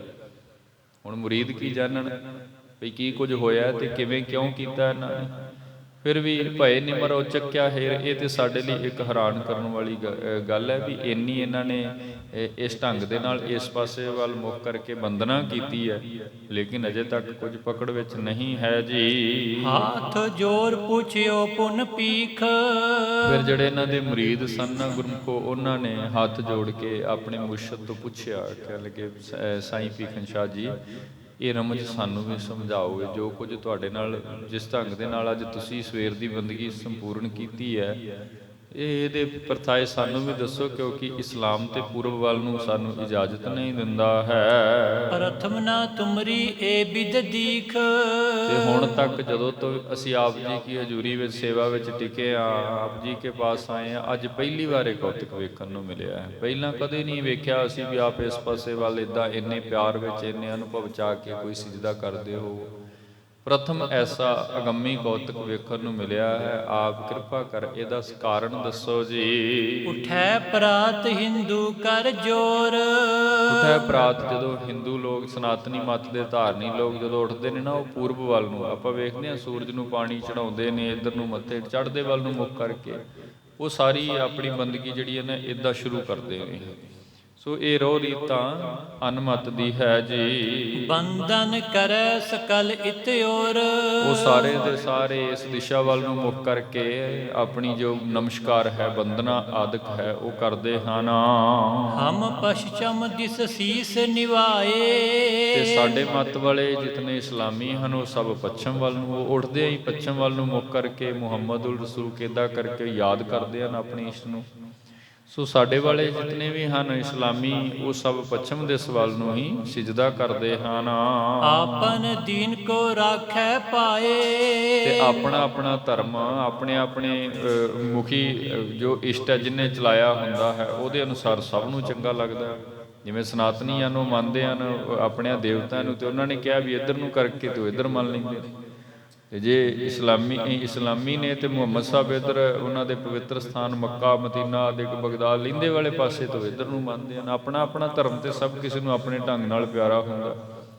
ਸੋ ਸਾਡੇ ਲਈ ਇੱਕ ਸ਼ੰਕੇ ਵਾਲੀ ਗੱਲ ਹੈ। ਆਪ ਕਿਰਪਾ ਕਰਕੇ ਸਾਈਂ ਜੀ ਇਹਦਾ ਨਿਵਾਰਨ ਕਰੋ। ਆਪ ਹਮੇਸ਼ਾ ਕਰਤ ਹੋ ਐਸੇ, ਤੇ ਹੁਣ ਤੱਕ ਜੋ ਕੁਝ ਅਸੀਂ ਵੇਖਿਆ ਮਾਣਿਆ ਹੈ, ਆਪ ਵੀ ਸਾਡੇ ਨਾਲ ਇੱਧਰ ਪੱਛਮ ਵੱਲ ਨੂੰ ਮੁੱਖ ਕਰਕੇ ਹੀ ਆਪਣਾ ਸਿਜਦਾ ਕਰਦੇ ਸੀ। ਅਬ ਕਿਸ ਕੋ ਪਿਖ ਕੀਨਸ ਕੈਸੇ, ਇਹਦੇ ਮੁਰੀਦ ਜਿਹੜੇ ਹਨ ਉਹ ਪੁੱਛਣ ਲੱਗੇ ਵੀ ਹੁਣ ਅੱਜ ਜੋ ਸਵੇਰ ਦਾ ਜੋ ਕੌਤਕ ਵਾਪਰਿਆ ਹੈ, ਆਪ ਜੀਆਂ ਨੇ ਇਸ ਪਾਸੇ ਵੱਲ ਨੂੰ ਮੁੱਖ ਕਰਕੇ ਆਪਣਾ ਸਿਜਦਾ ਕੀਤਾ, ਕੌਣ ਕਿਹਨੂੰ ਕੀਤਾ ਹੈ, ਕਿਹੜੇ ਇਸ਼ਟ ਨੂੰ ਧਿਆਇਆ, ਅੱਜ ਕਿਹਦੀ ਇਬਾਦਤ ਕੀਤੀ ਹੈ ਜੀ। ਸ਼ਾਹ ਭੀਖ ਸੁਨ ਕੈ ਤਬ ਕਹਿਓ, ਤੇ ਫਿਰ ਜਿਸ ਵਕਤ ਭੀਖਨ ਸ਼ਾਹ ਜੀਆਂ ਨੇ ਆਪਣੇ ਮੁਰੀਦਾਂ ਦੇ ਬੋਲ ਸੁਣੇ, ਤੇ ਫਿਰ ਉਹਨਾਂ ਨੇ ਇਹਨਾਂ ਦਾ ਇਸ ਗੱਲ ਦਾ ਜਿਹੜਾ ਹੈ ਨਾ ਵਿਸਤਾਰ ਸਹਿਤ ਜਵਾਬ ਦੇਣਾ ਕੀਤਾ ਹੈ। ਕਾਰਨ ਸੁਨੋ ਜਥਾ ਮੈਂ ਲਹਿਓ, ਉਹਨਾਂ ਨੇ ਫਿਰ ਸਾਰੀ ਵਾਰਤਾ ਜੋ ਹੈ ਸੱਚ ਗੱਲ ਦੱਸ ਦਿੱਤੀ ਆਪਣੇ ਚੇਲਿਆਂ ਨੂੰ, ਆਪਣੇ ਮੁਰੀਦਾਂ ਨੂੰ, ਜੋ ਵੀ ਕਾਰਨ ਜਿਸ ਢੰਗ ਦੇ ਨਾਲ ਅੱਜ ਉਹਨਾਂ ਦੇ ਨਾਲ ਜੋ ਕੁਝ ਅਨੁਭਵ ਚ ਆਇਆ, ਤੇ ਜਿਵੇਂ ਉਹਨਾਂ ਨੇ ਸਿਜਦਾ ਕੀਤਾ, ਵਿਸਤਾਰ ਸਹਿਤ ਫਿਰ ਸਾਰੀ ਘਟਨਾ ਉਹਨਾਂ ਨੇ ਆਪਣੇ ਮੁਖ ਤੋਂ ਸਾਂਝੀ ਕੀਤੀ ਹੈ। ਦੀਨ ਦੁਨੀ ਕੋ ਖਾਵੰਦ ਆਵਾ, ਪ੍ਰਥਮ ਪੀਰ ਭੀਖਮ ਸ਼ਾਹ ਜੀ ਕਹਿਣ ਲੱਗੇ ਕਿ ਭਾਈ ਗੱਲ ਇਹ ਹੈ, ਅੱਜ ਦੀਨ ਤੇ ਦੁਨੀ ਇਹਦੇ ਭਾਵ ਅਰਥ ਅਸੀਂ ਕਰਾਂਗੇ ਲੋਕ ਤੇ ਪਰਲੋਕ। ਖਾਵੰਦ ਕਹਿੰਦੇ ਨੇ ਖਸਮ ਨੂੰ, ਖਾਵੰਦ ਸ਼ਬਦ ਇਹਦੇ ਅਰਥ ਨੇ ਖਸਮ, ਮਾਲਕ, ਠਾਕੁਰ ਕਹਿ ਲਈਏ, ਪ੍ਰਤਪਾਲਣ ਵਾਲਾ, ਧਨੀ। ਦੀਨ ਦੁਨੀ ਕੋ ਖਾਵੰਦ ਆਵਾ, ਲੋਕ ਤੇ ਪਰਲੋਕ ਦਾ ਜਿਹੜਾ ਰਾਖਾ ਹੈ ਨਾ ਭਾਈ, ਅੱਜ ਉਹ ਇਸ ਦਿਸ਼ਾ ਵੱਲ ਪ੍ਰਗਟ ਹੋ ਚੁੱਕਾ, ਇਸ ਧਰਤੀ ਤੇ ਆ ਗਿਆ, ਮੌਜੂਦ ਪ੍ਰਗਟ ਹੋ ਗਿਆ ਹੈ ਜੀ। ਮਾਨੁਖ ਦੇਹ ਧਾਰ ਵਿਦਤਾਵਾ, ਤੇ ਜੋ ਅਨੁਭਵ ਵਿੱਚ ਸਾਨੂੰ ਨਜ਼ਰ ਆਇਆ ਹੈ, ਦੀਨ ਦੁਨੀ ਦੇ ਮਾਲਕ ਭਾਵੋ ਨਿਰੰਕਾਰੀ ਇਲਾਹੀ ਜੋਤ ਧੰਨ ਗੁਰੂ ਗੋਬਿੰਦ ਰਾਏ ਮਹਾਰਾਜ ਜਿਹੜੇ ਪ੍ਰਗਟ ਹੋਏ ਨੇ, ਸੋ ਉਹ ਆਪ ਇਹ ਸਰੀਰ ਧਾਰਨ ਕਰਕੇ ਇੱਕ ਮਾਂ ਦੀ ਕੁੱਖ ਤੋਂ ਬੱਚੇ ਦਾ ਸਰੀਰ ਲੈ ਕਰਕੇ ਤੇ ਉਹ ਅੱਜ ਅੰਮ੍ਰਿਤ ਵੇਲੇ ਜਨਮ ਲੈ ਚੁੱਕੇ, ਪ੍ਰਗਟ ਹੋ ਚੁੱਕੇ ਹਨ। ਸੋ ਉਹ ਸਾਡੇ ਅਨੁਭਵ ਦੇ ਵਿੱਚ ਸਾਨੂੰ ਅੰਮ੍ਰਿਤ ਵੇਲੇ ਅੱਜ ਉਹ ਸਭ ਦਿਸਿਆ ਹੈ। ਗਰਬਨ ਕੇ ਗਰਬਨ ਕੋ ਗੰਜਨ, ਗਰਬਨ ਦਾ ਅਰਥ ਹੁੰਦਾ ਵੈਸੇ ਗਰਭ ਕਹਿੰਦੇ ਨੇ ਹੰਕਾਰ ਨੂੰ, ਹੰਕਾਰੀ ਮਨੁੱਖ ਨੂੰ ਕਹਿੰਦੇ ਨੇ ਗਰਭਿਆ ਹੋਇਆ। ਗਰਬਨ ਕੇ ਗਰਬਨ ਕੋ ਗੰਜਨ, ਜਿਹੜੇ ਹੰਕਾਰ ਵਿੱਚ ਮੱਤੇ ਹੋਏ ਨੇ ਉਹਨਾਂ ਦੇ ਹੰਕਾਰ ਨੂੰ ਧੁਰ ਤੋਂ ਨਾਸ ਕਰਨ ਵਾਲੇ। ਗੰਜਨ ਦਾ ਭਾਵ ਅਰਥ ਹੁੰਦਾ ਖਤਮ ਕਰਨ ਵਾਲੇ, ਮੂਲ ਤੋਂ ਮੁਕਾਉਣ ਵਾਲੇ ਜੀ। ਮਿਰਜ਼ਾਦਾ ਪੰਜਨ ਕੋ ਪੰਜਨ, ਅਗਲੇ ਸ਼ਬਦ ਭਾਈ ਸਾਹਿਬ ਜੀ ਨੇ ਲਿਖੇ ਹਨ, ਫਕੀਰ ਜੀ ਕਹਿ ਰਹੇ ਸਨ ਮਿਰਜ਼ਾਦਾ ਭੰਜਨ ਕੋ ਭੰਜਨ। ਮਰਿਆਦਾ ਜਿਹੜੀ ਇਹ ਧਰਮ ਦੀ ਮਰਿਆਦਾ, ਜਿਨ੍ਹਾਂ ਦੁਸ਼ਟਾਂ ਪਾਪੀਆਂ ਨੇ ਇਸ ਧਰਤੀ ਦੀ ਮਰਿਆਦਾ ਨੂੰ ਖਤਮ ਕੀਤਾ ਹੈ ਨਾ, ਜਿਨ੍ਹਾਂ ਨੇ ਮਰਿਆਦਾ ਦਾ ਨਾਸ ਕੀਤਾ ਹੈ, ਅੱਜ ਇੱਕ ਪਰਮਾਤਮਾ ਦਾ ਅਵਤਾਰ ਵਲੀ ਅੱਲਾ ਮਹਾਨ ਪੁਰਖ ਇਸ ਧਰਤੀ ਤੇ ਪ੍ਰਗਟ ਹੋ ਗਿਆ। ਜਿਨ੍ਹਾਂ ਨੇ ਮਰਿਆਦਾ ਨੂੰ ਤੋੜਿਆ, ਮਰਿਆਦਾ ਦਾ ਨਾਸ ਕੀਤਾ, ਉਹ ਅੱਜ ਉਹਨਾਂ ਦਾ ਨਾਸ ਕਰਨ ਦੇ ਲਈ ਸਰੀਰ ਰੂਪ ਵਿੱਚ ਪ੍ਰਗਟ ਹੋ ਗਿਆ। ਮਰਿਆਦਾ ਭੰਜਨ ਕਹਿ ਭੰਜਨ, ਭੰਜਨ ਤੋਂ ਭਾਵ ਜਿਹੜੇ ਮਰਿਆਦਾ ਤੋੜਨ ਵਾਲੇ ਨੇ ਨਾ, ਅੱਜ ਉਹਨਾਂ ਨੂੰ ਖਤਮ ਕਰਨ ਦੇ ਲਈ ਇੱਕ ਅਕਾਲ ਪੁਰਖ ਪਰਮਾਤਮਾ ਸਰੀਰ ਧਾਰਨ ਕਰਕੇ ਆਪ ਇਸ ਧਰਤੀ ਤੇ ਪਹੁੰਚੇ ਹਨ। ਤੇਜ ਤ੍ਰਿਲੋਕਨ ਮੈਂ ਵਿਸਤਾਰੇ, ਤੇ ਜਿਸ ਵਕਤ ਤੋਂ ਪ੍ਰਗਟ ਹੋਏ ਹਨ ਤੇ ਉਹ ਜਿਹੜੀ ਅਰਸ਼ੀ ਰੂਹ ਕਹਿ ਲਈਏ, ਧੰਨ ਸ਼੍ਰੀ ਗੁਰੂ ਗੋਬਿੰਦ ਸਿੰਘ ਸਾਹਿਬ ਮਹਾਰਾਜ ਜੀ, ਜੋ ਇੱਕ ਸਰੀਰ ਵਿੱਚ, ਵੈਸੇ ਤਾਂ ਬਾਣੀ ਵਿੱਚ ਅਸੀਂ ਵੇਖਾਂਗੇ ਤੇ ਮਹਾਰਾਜ ਕਹਿੰਦੇ ਨੇ ਜੋਤ ਰੂਪ ਹਰ ਆਪ ਗੁਰੂ ਨਾਨਕ ਕਹਾਇਓ। ਜੋਤ ਉਹੀ ਹੈ, ਕਲਾ ਸਾਰੀ ਉਹੀ ਹੈ। ਹੁਣ ਜੋ ਬਖਸ਼ਿਸ਼ ਹੋਈ ਹੈ, ਜੋ ਉਹਨਾਂ ਦਾ ਤੇਜ ਪ੍ਰਤਾਪ ਹੈ, ਜਿਵੇਂ ਪਿੱਛੇ ਵੀ ਜ਼ਿਕਰ ਆਇਆ ਸੀ ਨਾ, ਸਾਰੀ ਕੁਦਰਤ ਦੇ ਵਿੱਚ ਹੀ ਵੱਖਰਾ ਨਜ਼ਾਰਾ ਵੇਖਣ ਨੂੰ ਮਿਲਿਆ, ਪਰ ਮਿਲਿਆ ਉਹਨਾਂ ਨੂੰ ਜਿਨ੍ਹਾਂ ਅੰਦਰ ਕੁਝ ਹੈ ਸੀ। ਆਮ ਲੋਕਾਂ ਨੂੰ ਨਹੀਂ, ਗੁਰਮੁਖ ਜਿਨ੍ਹਾਂ ਦੇ ਅੰਦਰ ਕੋਈ ਬੰਦਗੀ ਦਾ ਕਿਣਕਾ ਹੈ ਸੀ, ਉਹਨਾਂ ਦੇ ਅਨੁਭਵ ਵਿੱਚ ਇਹ ਗੱਲ ਆਈ ਵੀ ਕੋਈ ਵੱਡਾ ਪੁਰਖ, ਕੋਈ ਮਹਾਨ ਆਤਮਾ ਇਸ ਸੰਸਾਰ ਵਿੱਚ ਪ੍ਰਗਟ ਹੋ ਰਹੀ ਹੈ, ਸਰੀਰ ਧਾਰਨ ਕਰਕੇ ਇਸ ਧਰਤੀ ਤੇ ਆ ਰਹੀ ਹੈ। ਸੋ ਤੇਜ ਤ੍ਰਿਲੋਕਨ ਮਹਿ ਵਿਸਤਾਰੇ, ਫਕੀਰ ਜੀ ਕਹਿਣ ਲੱਗੇ ਵੀ ਜਿਸ ਵਕਤ ਤੋਂ ਆਤਮਾ ਇਸ ਧਰਤੀ ਤੇ ਪ੍ਰਗਟ ਹੋਈ ਹੈ ਨਾ, ਉਸ ਆਤਮਾ ਦਾ ਜਿਹੜਾ ਤੇਜ ਹੈ, ਪ੍ਰਤਾਪ ਹੈ, ਉਸ ਆਤਮਾ ਦੀ ਜਿਹੜੀ ਇਉਂ ਕਹਿ ਲਈਏ ਵੀ ਅੰਦਰ ਦੀ ਬਖਸ਼ਿਸ਼ ਹੈ, ਇਸ ਧਰਤੀ ਤੇ ਕੀ ਤਿੰਨਾਂ ਲੋਕਾਂ ਦੇ ਵਿੱਚ ਹੀ ਉਹ ਨਜ਼ਾਰਾ ਸਭ ਨੂੰ ਵੇਖਣ ਨੂੰ ਮਿਲਿਆ ਜਿਹਦੇ ਕੋਲ ਅਨੁਭਵ ਦੇ ਨੇਤਰ ਸਨ। ਮੈਂ ਫਿਰ ਕਹਾਂਗਾ ਜਿਹਦੇ ਪਾਸ ਅਨੁਭਵ ਦੇ ਨੇਤਰ ਸਨ, ਜਿਹਦੇ ਕੋਲ ਅੰਦਰ ਦੀ ਕੋਈ ਸੋਝੀ ਸੀ, ਉਹਨਾਂ ਸਭ ਨੂੰ ਉਹ ਨਜ਼ਾਰਾ ਵੇਖਣ ਨੂੰ ਮਿਲਿਆ, ਕਿਉਂਕਿ ਐਸਾ ਤੇਜ ਇਸ ਭੂਮੰਡਲ ਤੇ ਪਤਾਲ ਲੋਕ ਆਕਾਸ਼ ਲੋਕ ਵਿੱਚ ਛਾਇਆ। ਉਸ ਆਤਮਾ ਦੇ ਧਰਤੀ ਤੇ ਪ੍ਰਗਟ ਹੋਣ ਕਰਕੇ ਉਹ ਸਭ ਇਸ ਤੋਂ ਪ੍ਰਭਾਵਿਤ ਹੋ ਗਏ ਨੇ, ਤੇ ਉਸੇ ਤੇਜ ਦੇ ਪ੍ਰਭਾਵ ਹੇਠ ਹੀ ਫਕੀਰ ਭੀਖਮ ਸ਼ਾਹ ਜੀ ਆਏ ਨੇ, ਕਿਉਂਕਿ ਇਹ ਵੀ ਪਹੁੰਚੀ ਹੋਈ ਹਸਤੀ ਨੇ, ਇਬਾਦਤ ਦੇ ਵਿੱਚ ਗੁੜੁੰਦ ਹੋਏ ਫਕੀਰ ਨੇ। ਸੋ ਇਹਦਾ ਤੇਜ ਤ੍ਰਿਲੋਕਨ ਮੈਂ ਵਿਸਤਾਰੇ, ਉਹਨਾਂ ਦਾ ਜਿਹੜਾ ਤੇਜ ਹੈ ਉਹ ਤਿੰਨਾਂ ਲੋਕਾਂ ਦੇ ਉੱਪਰ ਛਾਇਆ ਹੈ ਜੀ। ਤੁਰਕਨ ਆਉਂਦੇ ਕਰੈ ਨਗਾਰੇ, ਤੁਰਕਨ ਆਉਂਦੇ ਦੇ ਭਾਵ ਅਰਥ ਨੇ ਮੁੱਦੇ ਮਾਰ ਦੇਣਗੇ। ਤੁਰਕਾਂ ਦੇ ਜਿਹੜੇ ਇਸ ਟਾਈਮ ਨਗਾਰੇ ਵੱਜਦੇ ਨੇ, ਜੋ ਉਹਨਾਂ ਦੇ ਰਾਜ ਦੀ ਧੁੱਤੀ ਬੋਲਦੀ ਹੈ ਤੇ ਹਰ ਪਾਸੇ ਉਹ ਕਤਲੋ ਗਾਰਤ ਜ਼ੁਲਮੋ ਸਿਤਮ ਕਰਦੇ ਹਨ। ਸੋ ਇਹ ਐਸੇ ਪੁਰਖ ਨੇ ਜਿਹੜੇ ਕਿ ਤੁਰਕਾਂ ਦੇ ਵੱਜਦੇ ਹੋਏ ਨਗਾਰਿਆਂ ਨੂੰ ਮੁੱਦੇ ਮਾਰ ਦੇਣਗੇ ਜੀ। ਸਿੱਖ ਸੰਗਤ ਕੋ ਤਰਾਸ ਮਿਟਾਵੈ, ਤੇ ਇਹ ਜੋ ਵੀ ਇਹਨਾਂ ਦੀ ਸਿੱਖ ਸੰਗਤ ਭਾਵ, ਅਜੇ ਤੱਕ ਨਾ ਵੈਸੇ ਮੈਂ ਇੱਥੇ ਸ਼ਬਦ ਨਹੀਂ ਵਰਤ ਸਕਦਾ ਵੀ ਕੇਵਲ ਸਿੱਖ ਸੰਗਤ, ਚਲੋ ਭਾਈ ਸਾਹਿਬ ਜੀ ਨੇ ਲਿਖੇ ਨੇ ਤੇ ਅਸੀਂ ਇਹਦੇ ਅਰਥ ਇਉਂ ਕਰਾਂਗੇ ਵੀ ਜੋ ਵੀ ਕੋਈ ਇਹਨਾਂ ਦੇ ਚਰਨਾਂ ਨਾਲ ਜੁੜੇਗਾ, ਕਿਉਂਕਿ ਜੇ ਪਹਿਲਾਂ ਸਿੱਖ ਸੰਗਤ ਕਵਾਂਗੇ ਨਾ ਤੇ ਫਕੀਰ ਜੀ ਅੱਗੇ ਜਾ ਕੇ ਦੋ ਕੁੱਜੇ ਲੈ ਕੇ ਤੇ ਇਹਨਾਂ ਦੀ ਪਰਖ ਵੀ ਕਰਨਗੇ ਵੀ ਇਹ ਹਿੰਦੂਆਂ ਦੇ ਆਗੂ ਨੇ ਕਿ ਇਸਲਾਮੀਆਂ ਦੇ ਆਗੂ ਨੇ, ਉਹ ਅੱਗੇ ਆਵੇਗਾ ਸਾਰਾ ਬਿਰਤਾਂਤ। ਸੋ ਜੋ ਵੀ ਕੋਈ ਭਾਵਨਾ ਵਾਲਾ ਸਿੱਖ, ਸਿੱਖਿਆ ਲੈਣ ਵਾਲਾ ਸਿੱਖ ਹੀ ਹੁੰਦਾ, ਭਾਵੇਂ ਉਹ ਕਿਸੇ ਧਰਮ 'ਚ ਹੋਵੇ, ਜੋ ਵੀ ਕੋਈ ਸਿੱਖ ਹੋਵੇਗਾ ਇਹਨਾਂ ਤੋਂ ਸਿੱਖਿਆ ਲਵੇਗਾ, ਇਹ ਸਭ ਦਾ ਪਾਰ ਉਤਾਰਾ ਕਰਨਗੇ। ਇੰਨੀ ਸਮਰੱਥਾ ਇਸ ਪਵਿੱਤਰ ਆਤਮਾ ਜੋ ਪ੍ਰਗਟ ਹੋਈ ਹੈ ਉਹਦੇ ਅੰਦਰ ਹੈ ਜੀ। ਸਤ ਨਾਮ ਕੋ ਜਾਪ ਜਪਾਵੈ, ਸਤਨਾਮ ਪਰਿਪੂਰਨ ਪਰਮਾਤਮਾ ਦਾ ਜਿਹੜਾ ਪਵਿੱਤਰ ਨਾਮ ਹੈ, ਸਭ ਨੂੰ ਸਤਨਾਮ ਦਾ ਜਾਪ ਦੇਣਗੇ, ਭਾਵ ਸਤਨਾਮ ਦਾ ਚੱਕਰ ਚਲਾ ਦੇਣਗੇ।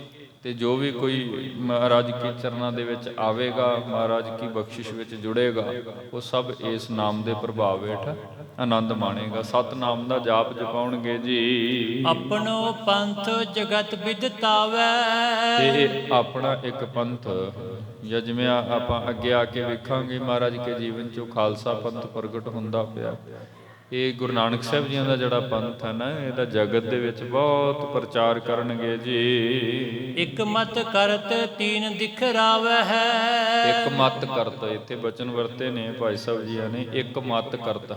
ਇੱਕ ਮਤ ਤੋਂ ਭਾਵ ਹੈ ਕਿ ਜਿਹੜਾ ਸਮੇਂ ਦਾ ਹੁਕਮਰਾਨ ਔਰੰਗਜ਼ੇਬ, ਜਿਹੜਾ ਇਹਨਾਂ ਯਤਨਾਂ ਵਿੱਚ ਸੀ ਵੀ ਇਸ ਧਰਤੀ ਤੇ ਸਾਰੇ ਹਿੰਦੂ ਮੁਕਾ ਕੇ ਤੁਰਕੀ ਬਣਾ ਦਿੱਤੇ ਜਾਣ, ਜਿਹਨੇ ਬੜੇ ਯਤਨ ਕੀਤੇ। ਇੱਕ ਮਤ ਕਰਤ ਵੀ ਜਿੰਨੇ ਹਿੰਦੂ ਨੇ ਨਾ, ਮੰਦਰ ਢਾ ਦਿਓ, ਵਿਦਿਆਲਿਆ ਬੰਦ ਕਰ ਦਿਓ, ਸਾਰਾ ਜਨੇਊ ਲਾ ਦਿਓ, ਕਤਲੋ ਗਾਰਤ ਮਚਾ ਦਿਓ। ਕਿਉਂਕਿ ਇਹ ਜਿਹੜਾ ਸਿਲਸਿਲਾ ਇਹ ਤਕਰੀਬਨ ਨਾ, ਜੇ ਇਤਿਹਾਸ ਮੁਤਾਬਕ ਅਸੀਂ ਥੋੜਾ ਜਿਹਾ ਗਹਿਰਾਈ ਵਿੱਚ ਆ ਕੇ ਵੇਖੀਏ ਤੇ 1668 ਤੋਂ ਕੰਮ ਸ਼ੁਰੂ ਹੋ ਜਾਂਦਾ ਹੈ। ਔਰੰਗਜ਼ੇਬ ਦੀ ਪਾਰਲੀਮੈਂਟ ਪਹਿਲਾ ਕਾਨੂੰਨ ਜਿਹੜਾ ਹੈ ਨਾ 1668 ਤੋਂ ਪਾਸ ਕੀਤਾ ਜਾਂਦਾ ਵੀ ਆਹ ਕੰਮ ਸ਼ੁਰੂ ਕਰ ਦਿਓ, ਹੁਣ ਤੁਰਕ ਮਤ ਫੈਲਾਓ, ਦੂਜਿਆਂ ਨੂੰ, ਸਭ ਨੂੰ, ਅਨਮਤ ਕੋਈ ਵੀ ਹੈ, ਹਿੰਦੂ ਕੋਈ ਵੀ ਜਿਹੜਾ ਹੈ ਉਹਨੂੰ ਖਤਮ ਕੀਤਾ ਜਾਏ। ਇਹ ਇੱਕ ਬਣ ਗਿਆ ਸੀ ਸਿਸਟਮ ਇੱਦਾਂ ਦਾ, ਜਿਹਨੂੰ ਠੱਲ ਪਾਉਣ ਦੇ ਲਈ ਫਿਰ ਸਮੇਂ ਅੱਗੇ ਤੋਂ ਅੱਗੇ ਕਾਨੂੰਨ ਬਣਦੇ ਰਹੇ। 1675 ਵਿੱਚ ਜਾ ਕੇ ਧੰਨ ਗੁਰੂ ਤੇਗ ਬਹਾਦਰ ਮਹਾਰਾਜ ਜੀ ਨੂੰ ਸ਼ਹਾਦਤ ਵੀ ਦੇਣੀ ਪਈ। ਸੋ ਜਿਹੜਾ ਔਰੰਗਾ ਇਸ ਸਮੇਂ ਇਸ ਦੇਸ਼ ਦਾ ਹੁਕਮਰਾਨ ਹੈ, ਉਹ ਇਸ ਧਰਤੀ ਦੇ ਉੱਪਰ ਸਭ ਨੂੰ ਆਪਣੇ ਮੱਤ ਵਿੱਚ ਲਿਆਉਣਾ ਚਾਹੁੰਦਾ, ਸਾਰਿਆਂ ਦਾ ਧਰਮ ਖੰਡਿਤ ਕਰਕੇ ਉਹਨਾਂ ਨੂੰ ਤੁਰਕ ਬਣਾਉਣਾ ਚਾਹੁੰਦਾ, ਉਹ ਇੱਕ ਮੱਤ ਕਰਨਾ ਚਾਹੁੰਦਾ। ਲੇਕਿਨ ਇਹ ਜਿਹੜੀ ਆਤਮਾ ਪ੍ਰਗਟ ਹੋਈ ਹੈ, ਇਹ ਜਿਹੜੇ ਮਹਾਨ ਪੁਰਖ ਇਸ ਵਕਤ ਧਰਤੀ ਤੇ ਆਏ ਹਨ, ਇਹਨਾਂ ਨੇ ਉਹਦਾ ਇਹ ਜਿਹੜਾ ਮਨਸੂਬਾ ਹੈ ਇਹਨੂੰ ਸਫਲ ਨਹੀਂ ਹੋਣ ਦੇਣਾ, ਉਹਨੂੰ ਕਾਮਯਾਬ ਨਹੀਂ ਹੋਣ ਦੇਣਾ ਇਸ ਕਾਰਜ ਵਿੱਚ। ਕਿਉਂਕਿ ਉਹ ਇੱਕ ਕਹਿੰਦਾ ਹੈ, ਇਹਨਾਂ ਨੇ 1 ਤੋਂ 3 ਕਰ ਦੇਣੇ ਹਨ। ਇੱਦਾਂ ਇਹ ਇੱਕ ਦੀ ਗੱਲ ਕਰਦਾ ਹੈ, ਇਹ 3 ਬਣਾਉਣਗੇ ਜੀ। ਨਿਸਾ ਆਜ ਕੀ ਜਨਮੇ ਬਾਲਕ। ਫਿਰ ਅੱਗੇ ਜਿਹੜਾ ਪੀਰ ਭੀਖਮ ਸ਼ਾਹ, ਉਸਨੇ ਕਿਹਾ ਨਿਸ਼ਾ ਆਜ ਕੀ, ਆਪਣੇ ਮੁਰੀਦਾਂ ਨੂੰ ਕਹਿਣ ਲੱਗਾ ਕਿ ਬਾਲਕ, ਅੱਜ ਦੀ ਉਹ ਰਾਤ ਹੈ, ਅੱਜ ਦਾ ਹੀ ਉਹ ਸਮਾਂ ਹੈ। ਜਦੋਂ ਮੈਂ ਇਬਾਦਤ ਕਰ ਰਿਹਾ ਸੀ ਨਾ, ਜਦੋਂ ਮੇਰਾ ਸਿਰ ਵਾਰ-ਵਾਰ ਧਰਤੀ ਤੇ ਸਜਦਿਆਂ ਵਿੱਚ ਝੁਕ ਰਿਹਾ ਸੀ, ਉਹੀ ਸਮਾਂ ਸੀ ਜਦੋਂ ਉਹ ਪਵਿੱਤਰ ਆਤਮਾ, ਉਹ ਅਗੰਮੀ ਆਤਮਾ, ਉਹ ਪਰਿਪੂਰਨ ਪ੍ਰਮਾਤਮਾ ਦੇ ਅਵਤਾਰ ਧੰਨ ਗੁਰੂ ਗੋਬਿੰਦ ਰਾਏ ਸਾਹਿਬ ਜੀ ਇਸ ਧਰਤੀ ਤੇ ਸਰੀਰ ਰੂਪ ਦੇ ਵਿੱਚ, ਬੱਚੇ ਦੇ ਬਾਲਕ ਦੇ ਰੂਪ ਦੇ ਵਿੱਚ ਮਾਂ ਜੀ ਦੀ ਕੁੱਖ ਤੋਂ ਜਨਮੇ ਹਨ। ਤੁਰਨ ਤਰਨ ਸਮ ਤਮ ਰਿਪ ਕਾਲਕ। ਤੁਰਨ ਤਰਨ ਸਮ, ਜਿਨ੍ਹਾਂ ਦਾ ਪ੍ਰਤਾਪ ਹੀ ਐਸਾ, ਜਿਵੇਂ ਸੂਰਜ ਚੜ੍ਹਦਾ ਹੈ ਨਾ ਤੇ 4 ਚੁਫੇਰੇ ਆਪਾਂ ਵੇਖਦੇ ਆ ਧਰਤੀ ਤੇ, ਕੋਨੇ ਤੇ ਪ੍ਰਕਾਸ਼ ਪਸਰ ਜਾਂਦਾ। ਜੇ ਕਿਤੇ ਧੁੱਪ ਨਹੀਂ ਵੀ ਪੈਂਦੀ ਨਾ ਗੁਰਮੁਖੋ, ਫਿਰ ਵੀ ਉੱਥੇ ਚਾਨਣ ਹੁੰਦਾ ਹੈ। ਜਿਵੇਂ ਆਪਾਂ ਵੇਖਦੇ ਆ ਨਾ, ਆਪਾਂ ਬਿਲਡਿੰਗਾਂ ਬਣਾਈਆਂ ਨੇ, ਅੰਦਰ ਧੁੱਪ ਨਹੀਂ ਆਉਂਦੀ, ਪਰ ਸੂਰਜ ਦਾ ਪ੍ਰਕਾਸ਼ ਹੀ ਐਸਾ ਹੈ, ਚਾਨਣ ਅੰਦਰ ਆਟੋਮੈਟਿਕਲੀ ਪਰਸ ਜਾਂਦਾ ਹੈ। ਇਦਾਂ ਤਰਨ ਸਮ ਤਮ ਰਿਪੁ ਕਾਲਮ, ਤਮ ਦਾ ਭਾਵ ਅਰਥ ਹੁੰਦਾ ਹਨੇਰਾ। ਇਹ ਤੇ ਉਹ ਸੂਰਜ ਚੜ੍ਹੇ ਨੇ ਜਿਹੜੇ ਹਨੇਰਿਆਂ ਨੂੰ ਮੁਕਾ ਹੀ ਦੇਣਗੇ, ਖਤਮ ਹੀ ਕਰ ਦੇਣਗੇ। ਭਾਵ ਅਰਥ ਇਹ ਨੇ ਵੀ ਇਹ ਉਹ ਪੁਰਖ ਆਏ ਨੇ ਜਿਹੜੇ ਇਸ ਧਰਤੀ ਤੇ ਹਨੇਰਾ ਫੈਲਾਉਣ ਵਾਲੇ ਜ਼ਾਲਮ ਬਾਦਸ਼ਾਹ ਨੇ, ਤੁਰਕ ਲੋਕ ਨੇ, ਜਾਂ ਕੋਈ ਵੀ ਹੈ ਕਿਸੇ ਮੱਤ ਵਿੱਚੋਂ ਵੀ ਜਿਹੜਾ ਇਸ ਧਰਤੀ ਦੀ ਮਰਿਆਦਾ ਨੂੰ ਖੰਡਿਤ ਕਰ ਰਿਹਾ, ਇਹ ਉਹਨਾਂ ਨੂੰ ਨਾਸ ਕਰਨਗੇ, ਆਪਣਿਆਂ ਸੰਤਾਂ ਦੀ ਰੱਖਿਆ ਕਰਨਗੇ, ਧਰਮ ਦੀ ਮਰਿਆਦਾ ਕਾਇਮ ਕਰਨਗੇ, ਸੰਤਾਂ ਨੂੰ ਨਾਮ ਬਾਣੀ ਦੇਣਗੇ, ਬਹੁਤ ਅਗੰਮੀ ਕੌਤਕ ਵਰਤਾਉਣਗੇ। ਸੋ ਇੱਥੋਂ ਤੱਕ ਮਰੀਦ ਜੀਆਂ ਨੇ, ਪੀਰ ਜੀਆਂ ਨੇ ਨਾ ਆਪਣੇ ਮਰੀਦਾਂ ਦੇ ਨਾਲੇ ਵਾਰਤਾਲਾਪ ਸਾਂਝੀ ਕੀਤੀ। ਫਿਰ ਇਸ ਤੋਂ ਅੱਗੇ ਜੋ ਬਿਰਤਾਂਤ ਚੱਲਦਾ, ਫਿਰ ਪੀਰ ਭੀਖਮ ਸ਼ਾਹ ਜੀ ਜਿਨ੍ਹਾਂ ਨੂੰ ਇਹ ਅਨੁਭਵ ਵਿੱਚ ਦਿਸਿਆ, ਫਿਰ ਉਹਨਾਂ ਤੋਂ ਰਿਹਾ ਨਹੀਂ ਗਿਆ। ਮਰੀਦਾਂ ਨੂੰ ਕਹਿ ਕੇ ਵੀ ਮੈਂ ਤੇ ਉਸ ਬਾਲਕ ਦਾ ਦਰਸ਼ਨ ਪਾਉਣਾ ਹੀ ਪਾਉਣਾ। ਜਾ ਬੈਠੇ ਸਨ ਪਟਨੇ ਦੀ ਧਰਤੀ ਤੇ ਮਹਾਰਾਜ ਜੀ ਕੇ ਦਵਾਰ। ਬੜੀ ਰਸਮਈ ਸਾਖੀ ਹੈ ਗੁਰੂ ਕੋ। ਅੱਗੇ ਆਪਾਂ ਯਤਨ ਕਰਾਂਗੇ ਆਉਣ ਵਾਲੇ ਦੀਵਾਨਾਂ ਦੇ ਵਿੱਚ ਇਹ ਆਪ ਸੰਗਤਾਂ ਦੇ ਨਾਲ ਵਿਚਾਰ ਸਾਰੀ ਵਿਸਤਾਰ ਸਹਿਤ ਆਪ ਸੰਗਤਾਂ ਦੇ ਨਾਲ ਸਾਂਝੀ ਕੀਤੀ ਜਾਏ। ਯਤਨ ਕਰਾਂਗੇ ਗੁਰਦੇਵ ਰਹਿਮਤ ਕਰਨ। ਆਓ ਅਖੀਰਲੀਆਂ ਪੰਕਤੀਆਂ ਪੜ੍ਹ ਕੇ ਸਮਾਪਤੀ ਹੈ। ਗੁਰਬਾਣੀ ਦੇ ਕੀਰਤਨ ਦਾ ਸਮਾਂ ਹੋ ਚੁੱਕਾ ਹੈ। ਕੀਰਤਨ ਸਰਵਣ ਕਰੀਏ। ਆਓ। ਨਿਸਾ ਆਜ ਕੀ ਜਨਮੇ ਬਾਲਕ, ਤਰਨ ਤਰਨ ਸਮ ਤਪ ਰਿਪ ਕਾਲਕ। ਵਾਹਿਗੁਰੂ ਜੀ ਕਾ ਖਾਲਸਾ, ਵਾਹਿਗੁਰੂ ਜੀ ਕੀ ਫਤਿਹ।